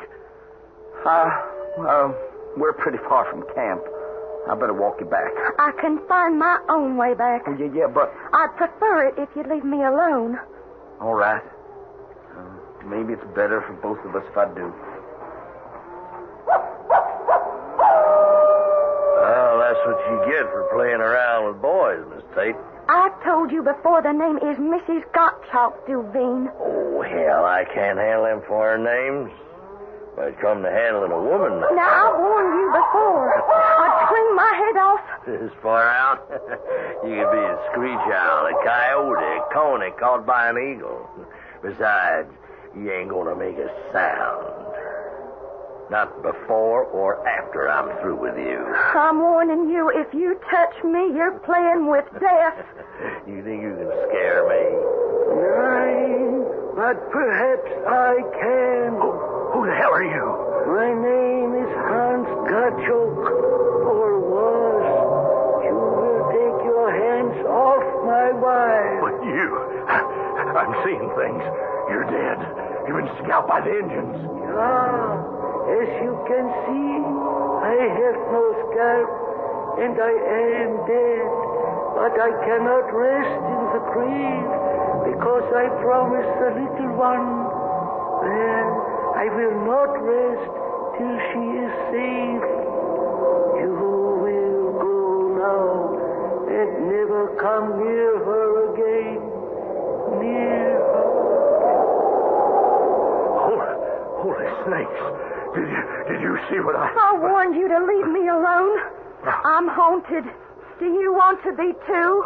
No, Mrs. Gottschalk. You don't have to worry none about me. From here in, I wouldn't touch you with a 10-foot pole.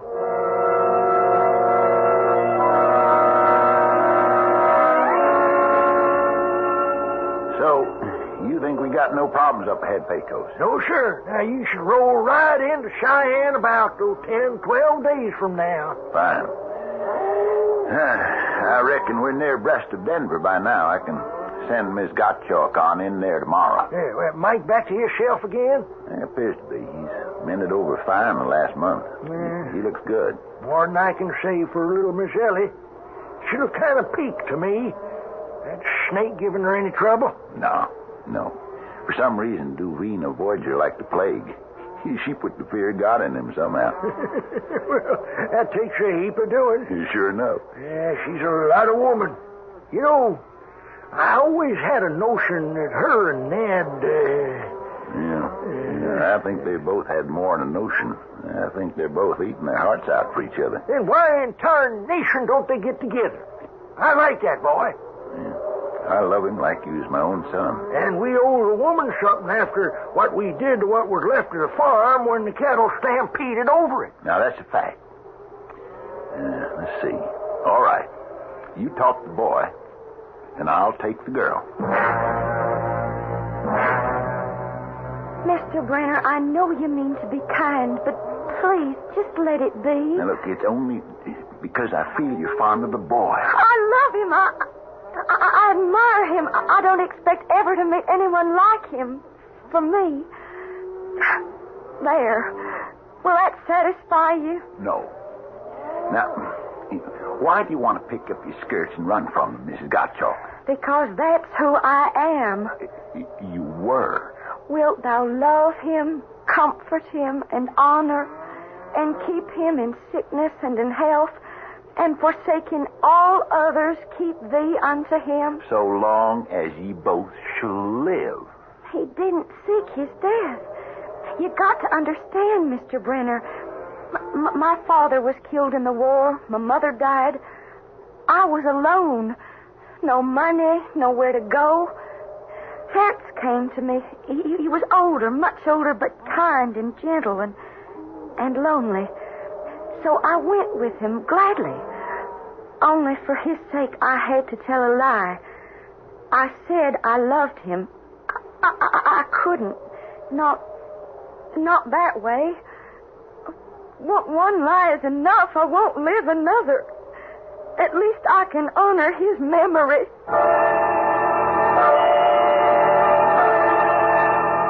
It's just no use, Pecos. It just ain't in the cards. Now, come on, boy. Just listen to reason. This ain't a thing that has to do with reason. It comes from the gut. If I was to make any move towards Ellie, I'd be putting myself in the same class as that copper John my ma betrayed my father with. And nothing you can say will change my mind. Nothing on earth. Now leave me alone, Pecos.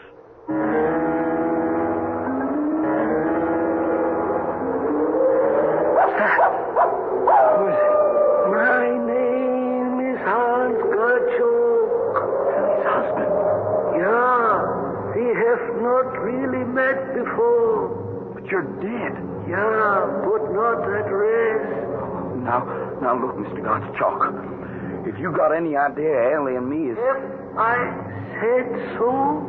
No? Why else would you come to haunt me? Listen a moment. I was an old man, and I was lonely. Since the death of my first wife so many years ago, I was lonely. We were without children. And then, one day, I went to town to buy supplies, and I saw this pale, pinched, half-starved child woman. I could not take her home with me as a servant. First, because I did not wish her to be read, and second, because you know the name she would have been given. Like my mother. Not like your mother. She had children to protect. Your mother had to do what she did. And no doubt he is a good man she found, willing to take on such responsibilities. I hoped to find in you so good a man. I don't understand. Throw away your prejudices, your old values. It is a new and awakening world. I beg you, since you love her, to marry Ellie and be happy ever afterwards, as much as the good Lord allows you to be. My time is come, and I can rest. It is up to you how well I may.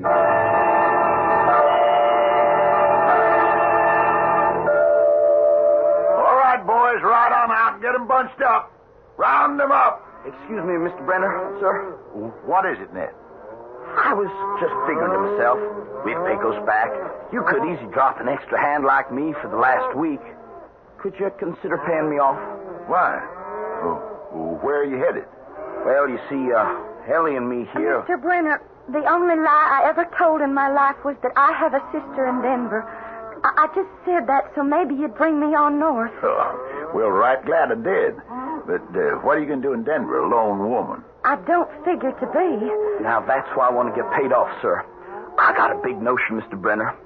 You know the last weeks how we've seen what good grazing land this is for cattle? Yeah. Colorado sorghum. Can't be beat. Here's my idea. You leave me one good bull and some cows, pay me off, and I'll file me for some land. By the time you go south again and come back with your next drive, we'll have the beginnings of a herd right here. You did say Ellie and you. Huh? Oh, yes, sir. Well, that's part of the thinking and part of... I wouldn't know what to call it. Would you, honey? Best way I know how to say it is the best marriages are made in heaven. You're going to be married. As soon as we hit Denver. Only one thing, Mr. Brenner. Yeah. You, heading back for Texas after this drive? Yes, son. By rail to St. Joe and then south on the river fast the boat can carry me. Would you take a message from me? Sure enough. Could you just look up Mama and say, I was wrong and I understand? I'm like the country. I'm just learning to grow up.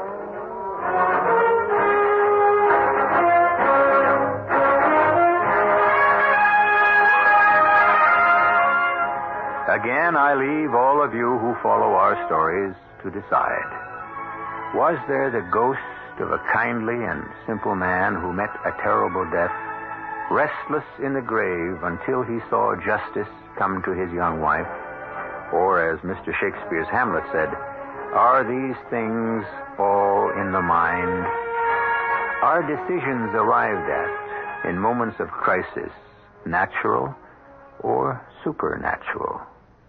I'll be back shortly.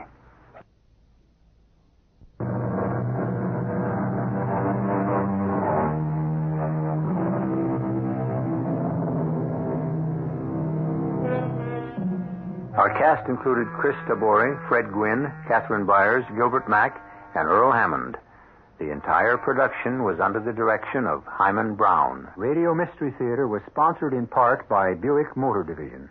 This is E.G. Marshall inviting you to return to our Mystery Theater for another adventure in the macabre. Until next time, pleasant dreams.